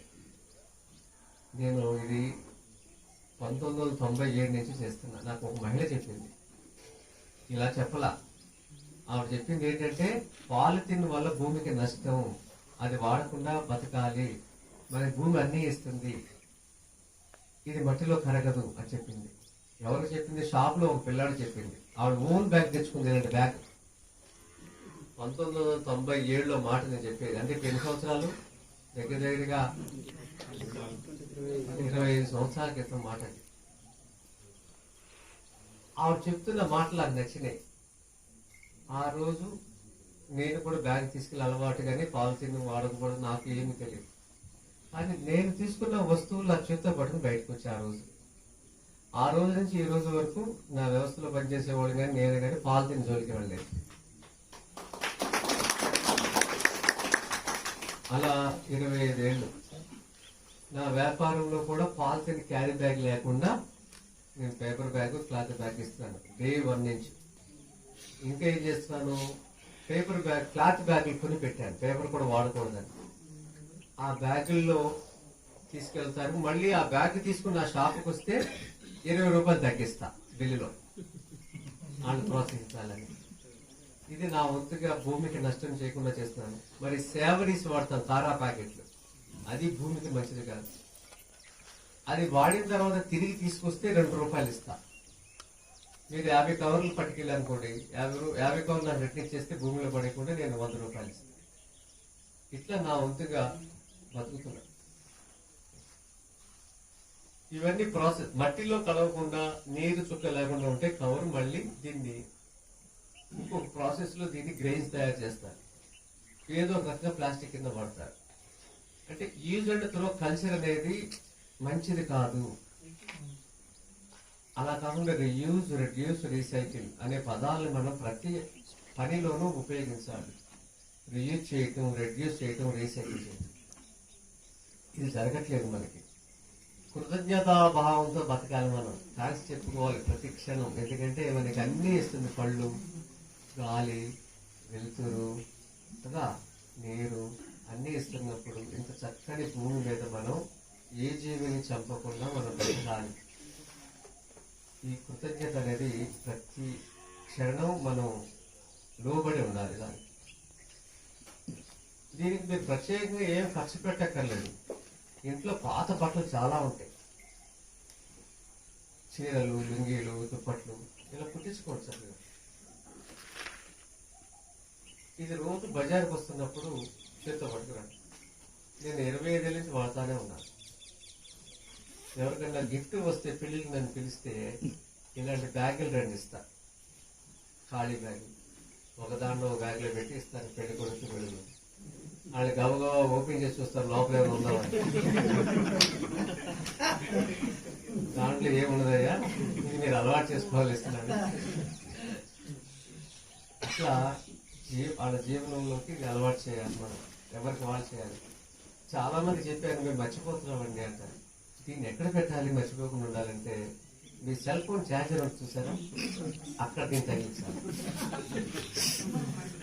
ఒకటి. సెకండ్ ఏంటంటే, మీ చెప్పులు పెట్టుకుంటారు కదా బయట, చెప్పులు స్టాండ్ పైన పెట్టాలి. ఈ 2 మర్చిపోలేదు మీరు బయటకు వస్తున్నప్పుడు కదా, ఈ 2 అక్కడ పెట్టుకోవాలి. ఇంత ఆలోచించాలి. మరి ఈ మర్చిపోతుందంటే ఏం చేయాలి? ఇది మీరు ముందుగా మీరు పట్టుకున్నారంటే మిమ్మల్ని అభిమానించేవాడు 10 మంది ఉంటారు. మీరంటే ఇష్టపడేవాడు 10 మంది ఉంటారు. ప్రతి వాడికి ఉంటారు 10 మంది. ఆ 10 మందిలో కనీసం 5 గంటలు మిమ్మల్ని ఆచరిస్తారు. ఎందుకు ఇది చేయాలంటే, ప్రతి గ్రామంలో ఇప్పుడు డంప్ యాడ్ వచ్చేసింది. పట్టణాల్లో ఉన్నవాళ్ళు, నగరాల్లో ఉన్నవాళ్ళు ఊరికి వచ్చినప్పుడు ఏదో ఒక వస్తువు తీసుకొస్తున్నారు. ప్యాకింగ్ ఇండస్ట్రీ వచ్చిన తర్వాత ఏదో ఒక ప్లాస్టిక్ డంప్ వస్తుంది ఇంటికి. అదంతా కూడా మన ఊరు బయట పడేస్తున్నారు. నేను చాలా మంది కలెక్టర్లను కలిశాను. భారతదేశంలో డంప్ యార్డ్కి ప్లేస్ లేదు తెలుసా మీకు? ఎక్కడ లేదు. మరి చెత్త అంతా ఎప్పుడు వచ్చిందంటే, ఎప్పుడైతే రిలయన్స్ వాడు రిఫైన్ ఇక్కడ పెట్టాడో పెట్రోల్ ప్రొడక్ట్ లో ఒక ప్రొడక్ట్, ఇది బై ప్రొడక్ట్. వాళ్ళు ఎలా ఆలోచిస్తారంటే, ఈ ప్రపంచంలో నేను సంపన్నుడు అవ్వాలి, ఫస్ట్ నెంబర్ 1 నేను పొజిషన్ లో ఉండాలి. ఈ భూమి, ఈ జాతి, ఈ మట్టి ఏమైపోతే నాకు సంబంధం లేదు, వాడు నెంబర్ 1 పొజిషన్ లో ఉండాలి. అలా వచ్చినప్పుడు వచ్చింది ఈ ప్లాస్టిక్. దీన్ని బ్యాన్ చేయమని అని మీరు అంటారు. బ్యాన్ చేయవచ్చు కదండి అంటారు. చేయదు. ఇప్పుడు పెట్రోల్ మీరు మానేస్తారంటే మేము బ్యాన్ చేస్తూ ఉంటారు. ఇప్పుడు మీరు వెహికల్ ఉంటే కొంత దూరం వచ్చారు. వెహికల్ పెట్రోల్లో బై ప్రొడక్టే ఇది. మీరు అది మానేస్తారంటే ఇది మానేస్తూ ఉంటారు వాళ్ళు. అది అలాగే మనం మానలేము.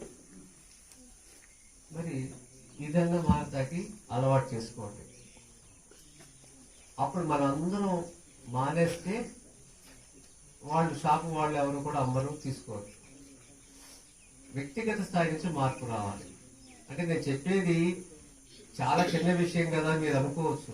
దీనివల్ల ఏం జరుగుతుందో నేను చెప్తున్నాను. 20 ఏళ్ళలో దీని మీద నేను చాలా రీసెర్చ్ చేశాను. ఈ ప్లాస్టిక్ కవర్ ఏదైతే ఉందో వాతావరణంలో తేమని ఇబ్బంది పెట్టుతుంది. ఇంకొకటి ఏం చేస్తుంది, మట్టిలో నేల పొరలకు అడ్డుపడుతుంది. ఎట్లా, ఒక చెట్టు ఉందనుకోండి, ఆకు రాలితే అది సేంద్రియ కర్బనంగా మల్చింగ్ చూపించాను కదా, అలా మారుతుంది. ఈ ప్లాస్టిక్ లేయర్ ఉండటం వల్ల అక్కడ పొడి వాతావరణం వస్తుంది గ్రామాల్లో. టాప్ లేయర్ అంతా కూడా వాడిని ఇక్కడ వ్యవస్థ లేదు కదా, తగలబెడుతున్నారు, పడేస్తున్నారు. అదంతా టాప్ లేయర్ అంతా డిస్టర్బ్ అయిపోయింది. దీనివల్ల మైక్రో క్లైమేట్ అనేది అక్కడ లేదు. ఇప్పుడు కాకి ఉంది చూసారా, కాకి అది ఒక వేప చెట్టు మీద వాలి వేసవి కాలంలో పళ్ళు తిని 500 మొక్కలు నాటుద్ది సంవత్సరానికి. ఒక కాకి 500 మొక్కలు నాటుద్ది గింజల్ని. అది ఎక్కడ చెట్లు లేవో అక్కడ విసర్జిస్తుంది. తెలుసా మీకు ఆ విషయం? మరి మనకి ఊరుల్లో కొండల మీద గుట్టల మీద ఉన్న ఇవన్నీ ఎవరు నాటినవి కాదు, కాకులు నాటినవే. మరి ఈ గింజ ఇప్పుడు వదిలితే గ్రామాల్లో అక్కడ మొక్క మొలవటానికి సంబంధించిన వాతావరణాన్ని మట్టి కోల్పోయింది. 3 ఒకళ్ళని మట్టి కోల్పోయింది. ఒక రోజు ఒక మనిషి ఏదో ఒక సందర్భంలో ఒక పాలిథిన్ క్యారీ బ్యాగ్ వాడుతున్నాడు. 365 రోజులు సంవత్సరానికి తక్కువ 365 క్యారీ బ్యాగులు వాడుతున్నాడు. ఏదో ఒక వస్తువు ఇంటికి వస్తుంది, పూలు, పళ్ళు, కూరగాయలు, ప్రొవిజన్స్ ఏదో ఒకటి. అవన్నీ అలా ప్రతి ఊర్లోకి వెళ్ళిపోయింది వాళ్ళ. మనం నాటట్లేదు వేప మొక్క, కాకినాడే మొక్కకు కూడా మనం సపోర్ట్ చేయట్లేదు. ఇది వాడకుండా ఉంటే అది మట్టిలో పడినప్పుడు దాని మీద దుమ్ము ధూళి మట్టి కణాలు పడినప్పుడు వర్షం పడినప్పుడు అది సహజంగానే అంకురం వస్తుంది. ఇప్పుడు అంకురం రాకెట్ టాప్ లేయర్ అంతా డిస్టర్బ్ అయిపోయింది. ఇది వెంగళరావు పార్క్ అనే హైదరాబాద్ లో ఒక పార్క్ ఉంది, మీ అందరికీ తెలుసు లేదు? వెంగళరావు పార్క్ కృష్ణకాంత్ పార్క్ తెలుసా? ఈసఫ్ కూడా. అది ఒక 15-20 ఏళ్ల క్రితం నిర్మాణం జరిగింది. ఆ పార్కు కృష్ణకాంత్ అని గవర్నర్ గారు ఉండేవాళ్ళు, ఆయన పేరుతో పెట్టారని. దానికి ఒక అధికారి, జిహెచ్ఎంసీ అధికారి నన్ను పిలుచుకెళ్లారు.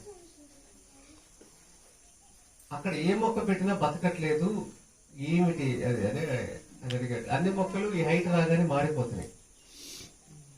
అది ఏంటంటే ఒకప్పుడు అది ఒక కుంట. దాన్ని ఒక రాజకీయ నాయకుడు దీన్ని కబ్జా చేయడానికి మొత్తం ఊర్లో ఉన్న చెత్తంతా 1983లో పాలిథిన్ క్యారీ బ్యాగ్ వచ్చింది భారతదేశానికి. అప్పటి నుంచి దాన్ని నింపేశాడు క్యారీ బ్యాగ్లతో. ఆ కుంటంతా నింపేసి పైన మట్టి పోశారు దాన్ని కబ్జా చేయడానికి. దాని తర్వాత గవర్నమెంట్ తీసుకుని కృష్ణకాంత్ పార్క్ అని పెట్టిన తర్వాత దాంట్లో అధికారులు మొక్కలు పెడతాం చేశారు. దీని హిస్టరీ అడిగా, ఏంటయ్యా అంటే చెరువు అని చెప్పారు. దీని అంతా కూడా చూస్తే లోపల విపరీతమైన వేడి, పాలిథిన్ క్యారీ బ్యాగ్స్ 10 అడుగులు ఉన్నాయి క్యారీ బ్యాగ్స్.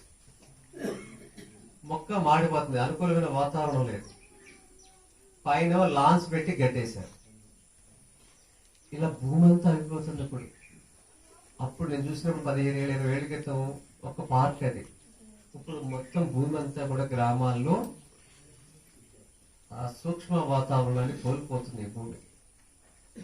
అందుకనే దీని మీరు వాడటం అనేది మానేయండి దయచేసి. చేతి సంచిలో వాడటం అనేది కల్చర్గా పెట్టుకోండి.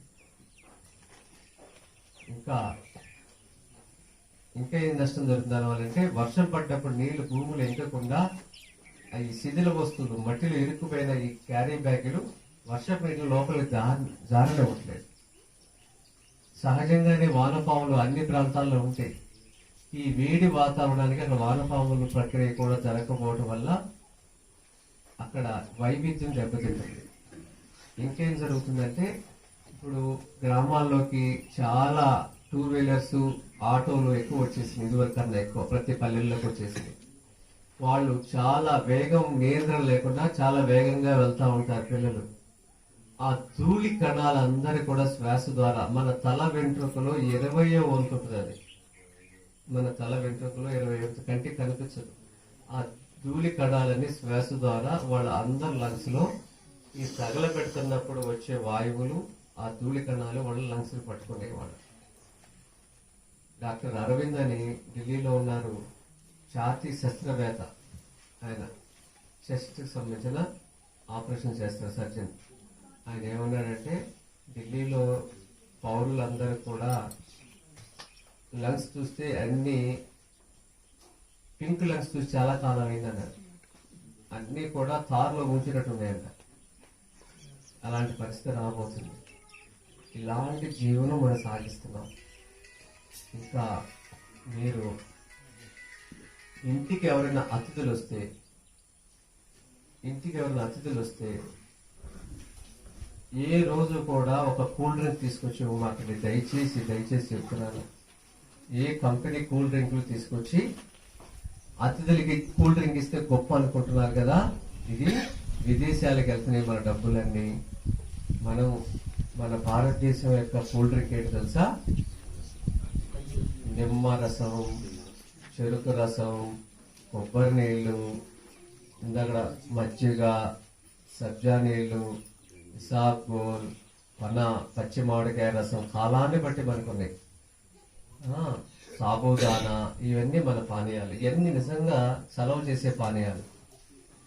మనం ఈ సెలబ్రిటీస్ చెప్పి వాళ్ళు ఈ దేశానికి చాలా, ఈ సినిమా యాక్టర్లు అందరూ కూడా దేశానికి నష్టం చేస్తున్నారు. వాళ్ళ సినిమాలు చూడమాకండి. కూల్ డ్రింక్స్ అడ్వర్టైజ్మెంట్ చేసే వాళ్ళ సినిమాలు ఎవరికి చూడమాకండి. వాటర్ని అమ్ముతున్నామని చెప్పుకుని అడ్వర్టైజ్మెంట్ చేసే వాళ్ళ సినిమాలు చూడమాకండి. మన సంపదలంతా విదేశీ కంపెనీలు తీసుకెళ్లిపోతున్నాయి. 2 రూపాయలు ఖరీదు చేయని లీటర్ బాటిల్ని మనకి 20 రూపాయలకు అమ్ముతున్నారు. మన భూభాగంలో నీళ్లు తీసి మన నెత్తి మీద 20 రూపాయలు పెట్టారు. యుద్ధం అంటే రాకెట్లు, మిసైళ్లు, బాంబులు వేయటం కాదు. ఇది యుద్ధమే. ఇప్పుడు జరుగుతున్న యుద్ధమే. మన దేశంలో వచ్చి వాళ్ళు ఫ్యాక్టరీలు పెట్టి మన నీళ్ళని మన నెత్తి మీద 20 రూపాయలు పెట్టి కొనిపిస్తున్నారు. చూసారా? ఇది యుద్ధమా? పల్లెల్లో పాల ధర, పట్టణాల్లో నీళ్ళ ధర ఒకటే అయిపోయింది. పల్లెల్లో ధర 20-30 రూపాయలకి పాలుంటే కమర్షియల్ సినిమా ఈ కాంప్లెక్స్ లో 20-30 రూపాయలు నీళ్ళు అమ్ముతున్నారు. అవునా కదా? ప్రయాణాల్లో ఇప్పుడు మనం అందరూ ఎక్కువ ఖర్చు పెట్టుకునేది నీటి కోసమే ఖర్చు పెట్టుకుంటున్నాం. టికెట్ తర్వాత ఆహారానికన్నా నీటికే ఎక్కువ, దూర ప్రయాణాల్లో నీటికే ఎక్కువ ఖర్చు పెడుతున్నాం. అలా కాకుండా ఇది ఉంది, ఆవు పెడుతూ వెలిగించిన అగ్నిహోత్రం భస్మం ఉదయం చూపించాను మీకు. ఇది పొట్లం కట్టుకుని నీళ్ళలో వేసుకోండి. ఇప్పుడు నీళ్లు మీరు మంచినీళ్ళు తాగారు, ఎలా ఉన్నాయి? బాగున్నాయా? దీంట్లో ఇవన్నీ వేసినవి. జలుబు రాదు, గొంతు నొప్పి రాదు, పడిసం రాదు. ఇవన్నీ మన భారతదేశంలో మనకే అదృష్టం. బోర్ నీళ్ళే. ఇలాంటివి మీరు బోర్ నీళ్ళైనా లేదా GHMC వాటర్లోనే వేసుకోండి. ఈ మినరల్ వాటర్ అనేది చూసాను, నిజంగా మినరల్స్ లేవు దాంట్లో. బోన్స్ అరిగిపోతాయి. అవి తాగమాత్రం దయచేసి. అలాగే ఖాదీ బట్టలు మీరు వాడటం అనేది నేర్చుకోండి. ఇది కరెంటు ఒక యంత్రం లేకుండా చేతితో తయారు చేశాడు. ఎంత గొప్పగా తయారు చేశాడు చూడండి. ఇలాంటి వస్తువులు మీరు వాడితే మన డబ్బులు గ్రామానికి వస్తాయి. గ్రామానికి డబ్బులు వెళ్ళాలి, గ్రామం నుంచి బయటకు డబ్బులు వెళ్ళకూడదు. ఎందుకంటే ఈ కళలు భారతదేశంలోనే ఉన్నాయి. ఈ నేత బట్టలు మనం కొంటే మన డబ్బులు మన ఊర్లోనే ఉంటాయి, మన దేశంలోనే ఉంటాయి. జీన్స్ ప్యాంట్లు, విదేశీ టీషర్ట్లు వేసుకుని వస్తాం వల్ల స్వాభిమానం, మన దేశం మీద మనకి అభిమానం లేనట్టే. మన దేశాన్ని గౌరవించకపోవటం చేయటం. అందుకని ఏ వస్తువు కొన్నా అది బ్రాండెడ్ అని చూస్తారు. ఏంటి బ్రాండెడ్ చెప్పండి? మన ఖాదీయే మనకి బ్రాండ్ కదా, మన నేతనే మనకి బ్రాండ్. ఇది వాడటం వల్ల ముసలివాళ్ళలాగా ఉంటాం, లేకపోతే ఊరు వాళ్ళలాగా ఉంటాం అని అలాంటి అపోహలన్నీ చిరిపేయండి దయచేసి.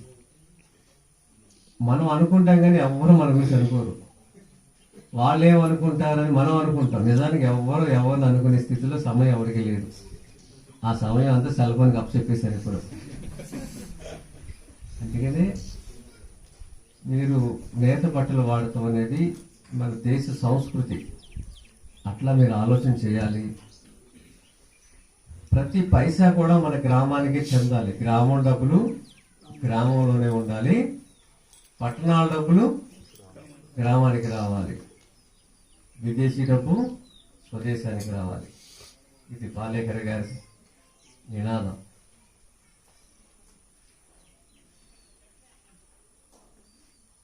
బోరుకి సమీపంలో చెరువు తవ్వుకుంటానికి ఎంతమంది ఆసక్తి ఉన్నారు? భవిష్యత్తులో నీటి సమస్యను అధిగమించడానికి బోరు దగ్గరలో చెరువు తవ్వుకునే వాళ్ళు అందరూ కూడా మీరు చేయవలసిన సమయం మార్చి, ఏప్రిల్, మే నెలలోనే చేసుకోవాలి. మీ పంటలను బట్టి తీసిన వాళ్ళు సంతోషం. తీద్దాం అనుకునే వాళ్ళు మార్చి, ఏప్రిల్, మే నెలలో తీసుకోవాలి. అప్పుడు పొలం పనులు బాగా స్పీడ్గా జరుగుతాయి. వర్షాకాలం వచ్చేసరికి చెరువు పని పూర్తి అయిపోవాలి. చెరువు అనేది ఏంటంటే శాశ్వతమైన పరిష్కారం. బోర్ అనేది టెంపరీ సొల్యూషన్.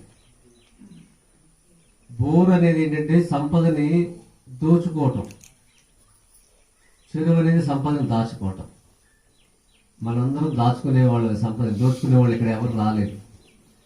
కానీ తెలియక జరిగిన నష్టం ఇదంతా. ఇప్పుడు సమయం దీన్ని కేటాయించి చెరువు నమూనాని మీకున్న వ్యవసాయ భూమిలో 10 నుంచి 20%, నేనైతే 20% తీశాను, 10% పాలేకర్ గారు చెప్తారు. నేను దాని చుట్టూ ఒక 4 మొక్కలు నాటాను, వేప మొక్కలు. 18 మొక్కలు కాకులు నాటినాయి నా చెరువు చుట్టూ. ఇది కృష్ణా జిల్లాలో ఉంది. మీరు ఎవరైనా ఇంట్రెస్ట్ ఉంటే అక్కడ చెరువు నమూనా చూడటానికి ఉపయోగపడుతుంది. ఎందుకంటే ప్రాంతాన్ని బట్టి, వనరులు బట్టి మనం తవ్వుకోవాల్సి వస్తుంది. మాకు అది మాగాణి నేలలు. మాగాణి నేలల వల్ల అందరూ వరే వేయాలి. పక్క పొలం వాళ్ళు ఏ వేస్తే మేము కూడా అదే వేయాలి. ఇక అందరూ అదే వేయాలి. ఇలా వైవిధ్యమైన పంటలు, 5 ఇయర్ మోడల్ హార్టికల్చర్ చేయడానికి అవకాశం లేదు. అక్కడ నీళ్ళు ఎప్పుడు ఉండటం వల్ల వరి బతుకుద్ది. వరి ఏంటంటే నీటిలో కూడా బతుకుద్ది, నీరు అక్కర్లేదు. అసలు ఆ వర్షాధారితంతో వరిని సేద్యం చేశారు. మీరు చూసారా, గమనించారా? స్టార్టింగ్ లో మీరు వస్తున్నప్పుడు కుడి చేతి వైపు ఉన్నది వర్షాధారంతో పడిన వరి. అది నీళ్లు కట్టల. ఈ రోజుల్లో, ఈ వర్షంలో, ఈ కాలంలో ఎంత వర్షం పడిందో వాటిలో పెట్టి మధ్యలో అల్లం పెట్టాం, టమాటా పెట్టాం, వంకాయ పెట్టాం. ఇది చూడండి, మీరంతా సమయం ఉంటే మరి అందరూ వెళ్ళి చూసొద్దాము. లేదా మీరు వెళ్తా గమనించండి. ఇది ఎందుకంటే వరిని అనేది తినటానికి వేసుకుని అమ్మటానికి కాకుండా ఆ ప్లేస్ లో అంతర పంటలు వేసుకోవచ్చు అనేది ఒక ప్రయత్నంలో భాగంగా చేశాం. అది అసలు దీన్ని నిజానికి ఫస్ట్ మేము చేసింది అల్లమే. అల్లం పెడితే ఏమైందంటే విపరీతమైన వర్షాలు, బోధ ఎక్కించే సమయం లేకపోవడం వల్ల అల్లం పోయింది. అల్లంలోనే వర్షాలు పడుతున్నప్పుడు మధ్యలో వరి పెట్టాం, సాలకి మధ్యలో. ఇంకా మధ్యలో దాన్ని ఎద్దు సేద్యం చేసి రేజ్డ్ బెడ్ చేశాడు శ్రీను. దాంట్లో శ్రీను అనే ఈయన ఇక్కడ ఈ వ్యవసాయ క్షేత్రంలో ఇది చూస్తూ ఉంటాడు. ఎద్దు సేద్యం ద్వారా ట్రాక్టర్ వెళ్లకుండా దాని మట్టిని తీసి పైకి ఎక్కించడం వల్ల కలుపు అనే దాన్ని పూర్తిగా నియంత్రించాడు. వరిలో కలుపు నీళ్లు పెట్టకుండా ఉంటే విపరీతంగా ఉంటుంది. నీళ్లు ఎందుకు పెడుతున్నారు రైతులు ఉందంటే వరి మొక్క తాగటానికి కాదు, కలుపు నివారణకి. అంటే నీళ్ళు ఎప్పుడు ఉంటే కలుపు రాదు. మరి ఎన్ని ప్రాజెక్టులు కట్టి మరి నీళ్ళు ఎంత వృధా చేస్తున్నామో అర్థం చేసుకోండి. వరి నీటిలో కూడా బతుకుద్ది కానీ నీరు అడగదు. వరి 10% వాటర్తోనే వరి పండించాం. అంటే వర్షాధారంతో ఆల్మోస్ట్ పండింది. అది ఇంతవరకు తడిగట్లేదు. ఇది మీకు ఘనజీవామృతం చక్కగా వేసి నీటి సమస్య ఉన్న వాళ్ళు ఇంటి మందం దిగుబడి ఎక్కువ వస్తుంది నేను చెప్పట్లేదు ఇక్కడ వరికి, కానీ ఔషధ గుణాలు ఖచ్చితంగా దాంట్లో ఉంటాయి, ఎక్కువ ఉంటాయి. అది మీరు మీకున్న నీటి సమస్య ఎక్కువ ఉంటే ఘనజీవామృతం వేసి సాళ్ళ మధ్యలో ఈ పద్ధతిలో చేసుకుని ఒక ప్రయత్నం చేయండి. పూర్తిగా నీళ్ళు లేని వాళ్ళు అది చూపించడానికి అది తయారు చేశాము. అల్లం ఎలాగ పోయింది కాబట్టి దాంట్లో వరిని పెట్టడం జరిగింది. వరికి మధ్యలో టమాటా వంకాయ మొక్కలు పెట్టడం జరిగింది. ఇప్పుడు పూత దశలో ఉంది. ఇంకొక నెల రోజుల్లో చూస్తే మీకు ఇవన్నీ కూడా ఒక నమ్మకాన్ని ఏర్పడతాయి.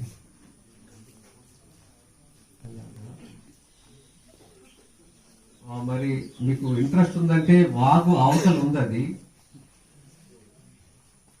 కేవలం దాన్ని శ్రీను ఎద్దు సేద్యం, అసలు ఎద్దు అంటే ఎంత గొప్పది అనేది మీకు అర్థమవుతుంది. నలుగురు చేసే మనుషుల పని ఒక ఎద్దు చేస్తుంది. కలుపు పడకుండా ఎద్దు గిట్టలతో భూమిని ఎంత మృదువుగా చేశాడు. 12 అడుగులు ఎత్తొచ్చింది కంది, 12 అడుగులు. కొన్ని ఆకులు అయితే 14 అడుగులు నీ పైకి. అసలు ఎంత ఉందంటే ఇంకా అప్పుడు పూర్తిగా పంట చేతికి రాలేదు, చెట్టు అప్పుడే ఒరిగిపోతుంది. 18 అడుగుల 14 అడుగులు సాలికి 14 అడుగులు, 14 అడుగులు దూరం పెట్టాడు. మొక్కకి 6 అంగుళాలు ఒక చోట అడుగు ఉంది. ఇక్కడ మాకు నెమలి సమస్య కాబట్టి విత్తనం జల్లియటం, కొన్ని నెమలు తింటాయి కాబట్టి వేశాడు. కొన్ని ఆ కాలంలో రాలేదు కానీ మొలకలు ఎక్కువ వచ్చేసినాయి. ఏది తీల. ఘనజీవామృతం కూడా అంతకుముందు వేసిన, ఇప్పుడు ఎవరు ఘనజీవామృతం లేదు. నీమాస్త్రం పుల్ల మజ్జిగ స్ప్రే చేశాడు 4 సార్లు. మీకు ఆసక్తి ఉందంటే అవతల చేనులోకి వెళ్ళి చూసొద్దాం. మొత్తం చేసిందే 4 సార్లు అండి, 4 నెలల్లో. అంటే నెలకు ఒకసారి యావరేజ్. కాబట్టి భూమి మారితే మొక్కకు అందాల్సిన పోషకాలు అంతే. ఎందుకంటే 6 సంవత్సరాల నుంచి విష రసాయనాలు లేవు కాబట్టి సహజంగానే ఒక ప్రక్రియ మొదలైపోతుంది మట్టిలో. అది జరిగింది. ఆసక్తి ఉన్నవాళ్ళు చూసొద్దామంటే వెళ్ళొద్దాము. ఇంకా వరిలో ఏమైనా సందేహాలు ఉంటే వరిని చూద్దాం అనుకుంటే వరిని కూడా చూసొద్దాము. చెరువు కూడా అక్కడేనండి, అటే ఉంటుంది. ఇప్పుడు వరకు మాట్లాడుకుందా ప్లాస్టిక్ గురించి.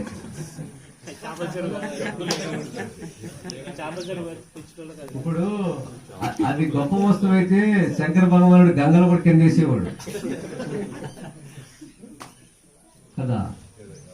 మనం సృష్టించుకున్నాయి ఈ భూమి మీద, మనం మనిషి అనేవాడు ఎవరైతే సృష్టించారో అవి భూమికి ఎదురు తిరుగుతున్నాయి. ఏంటంటే మనం భూమి దాహంగా ఉన్న దాహం తీర్చాలి మనకి. మనం ఎండలో బాగా తిరిగి వచ్చాం, ఒక 2 సెకండ్లు కూడా ఆగలేము, త్వరగా మంచిలో ఇమ్మంటాం. మరి భూమి ఇన్ని ఏళ్లలో 40 ఏళ్లలో ఎంత నీరు తీసేసాం. ఆ భూమి దాహం తీర్చాలి కదా. అందుకే తాగనే ఉండే భూమిని, తర్వాత వదిలేస్తుంది, తీసుకోరా అంటది. అంటే ఇప్పుడు ఒక స్టేజ్ తర్వాత భూమి నీరు తీసుకోదు. ఇదేంటంటే మీకు చెరువు అనేది ఎలా తవ్వాలంటే, మీ భూమి సేద్యం భూమిలో ఒకటి అప్ ఒక డౌన్ ఉంటుంది కదా, ఆ డౌన్ ఏరియాలో చెరువు తవ్వాలి. దీనికి వాస్తు లేదు, ఎవరో వాస్తు అన్నారు. వ్యవసాయంలో వాస్తు అనేది లేదు. ఆ డౌన్ లో తవ్వినప్పుడు ఏమవుతుందంటే నీటి ప్రవాహంతో మట్టిలో ఉన్న ధూళి కణాలు ఇవన్నీ సిల్ట్ గా ఫామ్ అవుతాయి ప్రయాణంలో. వేసి పైన టాప్ వర్షంతో పాటు కింద సిల్ట్ ఫామ్ అవుతుంది 2 సంవత్సరాల తర్వాత ప్రాంతాన్ని బట్టి. అప్పుడు సహజంగానే ఆ నీటిని అరెస్ట్ చేసే గుణం దాంట్లో ఉంటుంది. దాన్నే ఒండ్రు అంటారు. మరి ఒండ్రు ఎక్కడి నుంచి వచ్చింది? తీర ప్రాంతాల్లో పడ్డ వర్షపు నీళ్ళు డ్యాములోకి ఒండ్రు వచ్చింది. ఇప్పుడు ప్రతి డ్యాములోనూ బోల్డ్ ఒండ్రు ఉంది, 20% అంతా దాంతోనే నిండి ఉంది. ఇదంతా ఎక్కడి నుంచి వచ్చింది? అంతేనే కదా. అలాగే మీ పొలంలో కూడా మట్టి ఉంటుంది, మట్టి కణాలు ఉంటాయి. అవన్నీ కరిగి ఆ చెరువులోకి వస్తున్న వల్ల సిల్ట్ ఫామ్ అవుతుంది.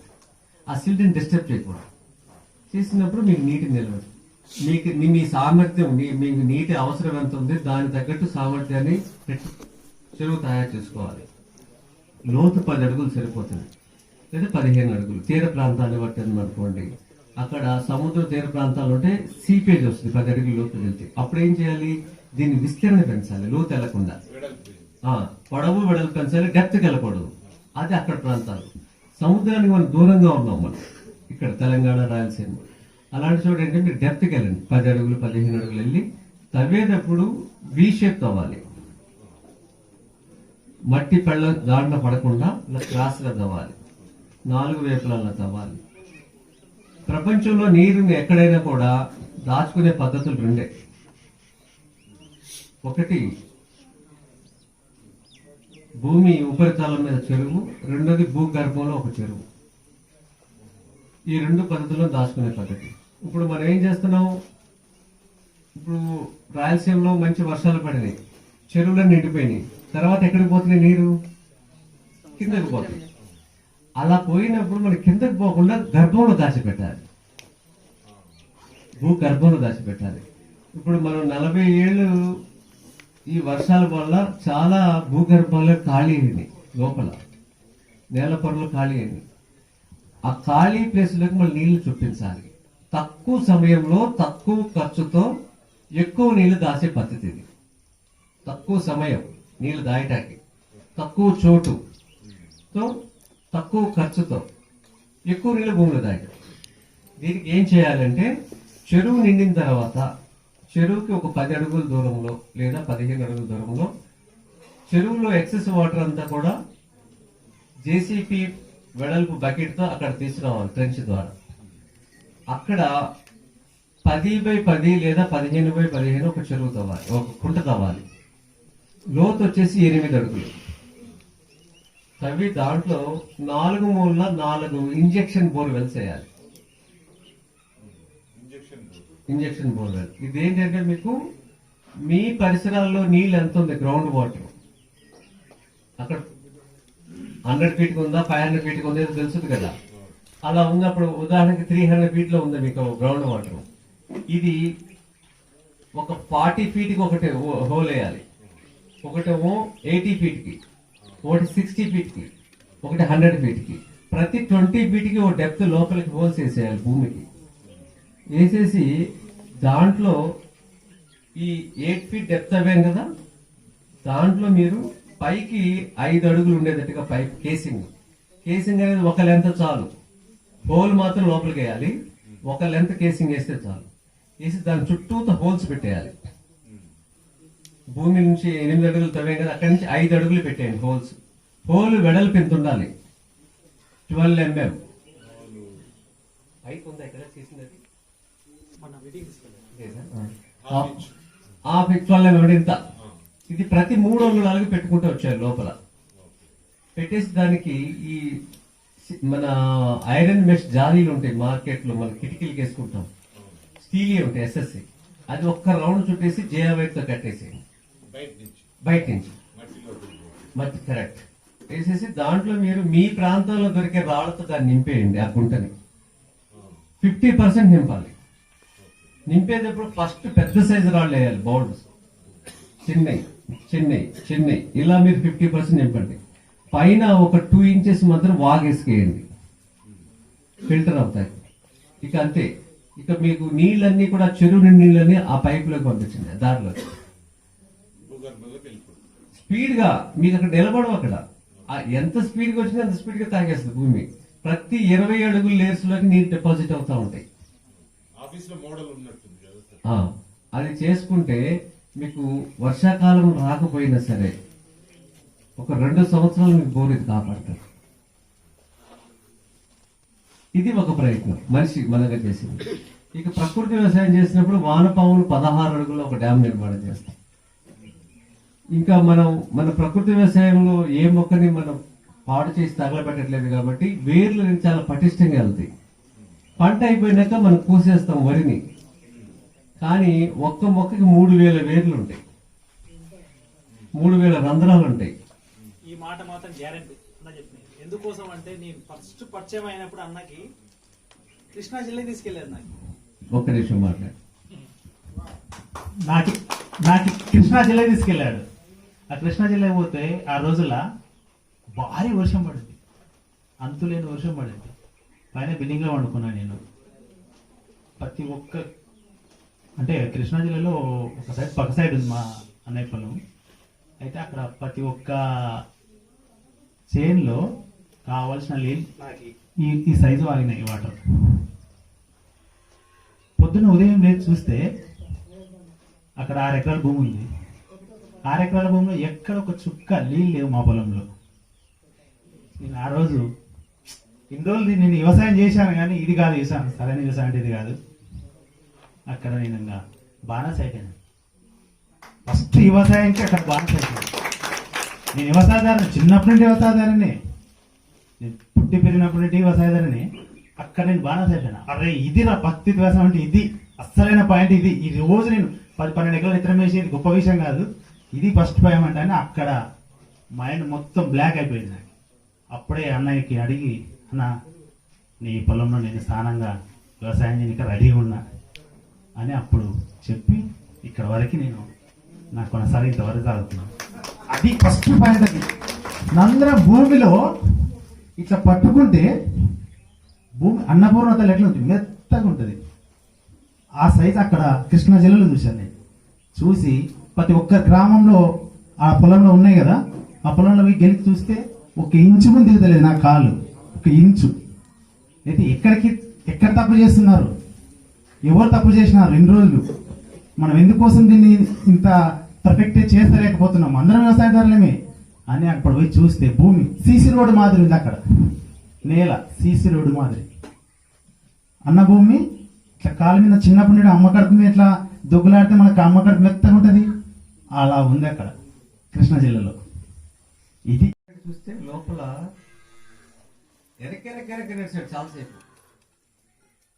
మాటలు ఆపేశాడు ఒక 10 నిమిషాలు. మాటలు ఆపేసిన తర్వాత ఒక 10 రోజులకి నాకు చెప్పాడు, అన్న నేను నీతో వచ్చేస్తాను, నాకు ఎడ్ల పంజాలు వస్తాను.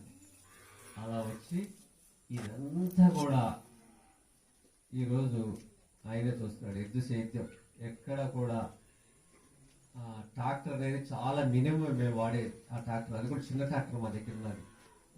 లోడ్ తీసుకొస్తాకి ఎప్పుడైనా తప్పని పరిస్థితిలో దున్నుతాం, మేము కూడా దున్నుతాం. కానీ 90% ఇప్పుడు మీరు ఆ వరిచేలో కూడా అల్లం వేసిన దాంట్లో కూడా ఎద్దుతో సేద్యం చేశాడు.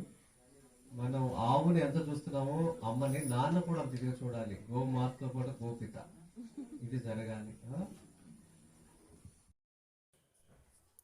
ఇవ్వండి మొత్తం ఫీల్డ్ ట్రిప్లో విజయరామ్ గారి ఫామ్ ట్రిప్ విశేషాలు. మొత్తం ఆ ఫామ్లో వాళ్ళు సాగు చేస్తున్న పంటల గురించి కానీ, అక్కడ జరుగుతున్న 5 లేయర్ ఫార్మింగ్, వరి గురించి, నాటు విత్తనాల గురించి కంప్లీట్గా డీటెయిల్స్ అన్నీ మీకు ఈ వీడియోలో అప్లోడ్ చేశాను. ఈ వీడియో కనుక మీకు నచ్చినట్టయితే లైక్ చేయండి, షేర్ చేయండి. మ్యాక్సిమం ఈ వీడియోలో మొత్తం కవర్ చేయడానికి వాళ్ళకి మొత్తం వికారాబాద్లో ఒక 60 acres దాకా ఫార్మింగ్ చేస్తున్నారు. ఇది కాకుండా ఇంకా వేరే చోట్ల కూడా వాళ్ళు ఫార్మింగ్ చేస్తున్నారు. ఈ ప్రోడక్ట్స్ని కూడా మనం ఎమరాల్డ్ స్వీట్ షాప్లో హైదరాబాద్లో పర్చేస్ చేయొచ్చు, సరుకులు ఏవైనా కూడా. సో మీకు ఈ వీడియో నచ్చింది అనుకుంటున్నాను. మీకు కనుక ఈ వీడియో నచ్చినట్టయితే లైక్ చేయండి, షేర్ చేయండి. ఫర్దర్గా కూడా ఈ న్యాచురల్ ఫార్మింగ్కి సంబంధించి, zero budget farming, natural farming ఏదైనా అనొచ్చు, దీనికి సంబంధించి ఫర్దర్ వీడియోస్ కూడా మీకు ఈ ఛానల్లో అప్లోడ్ చేయబోతున్నాను. Thank you for watching.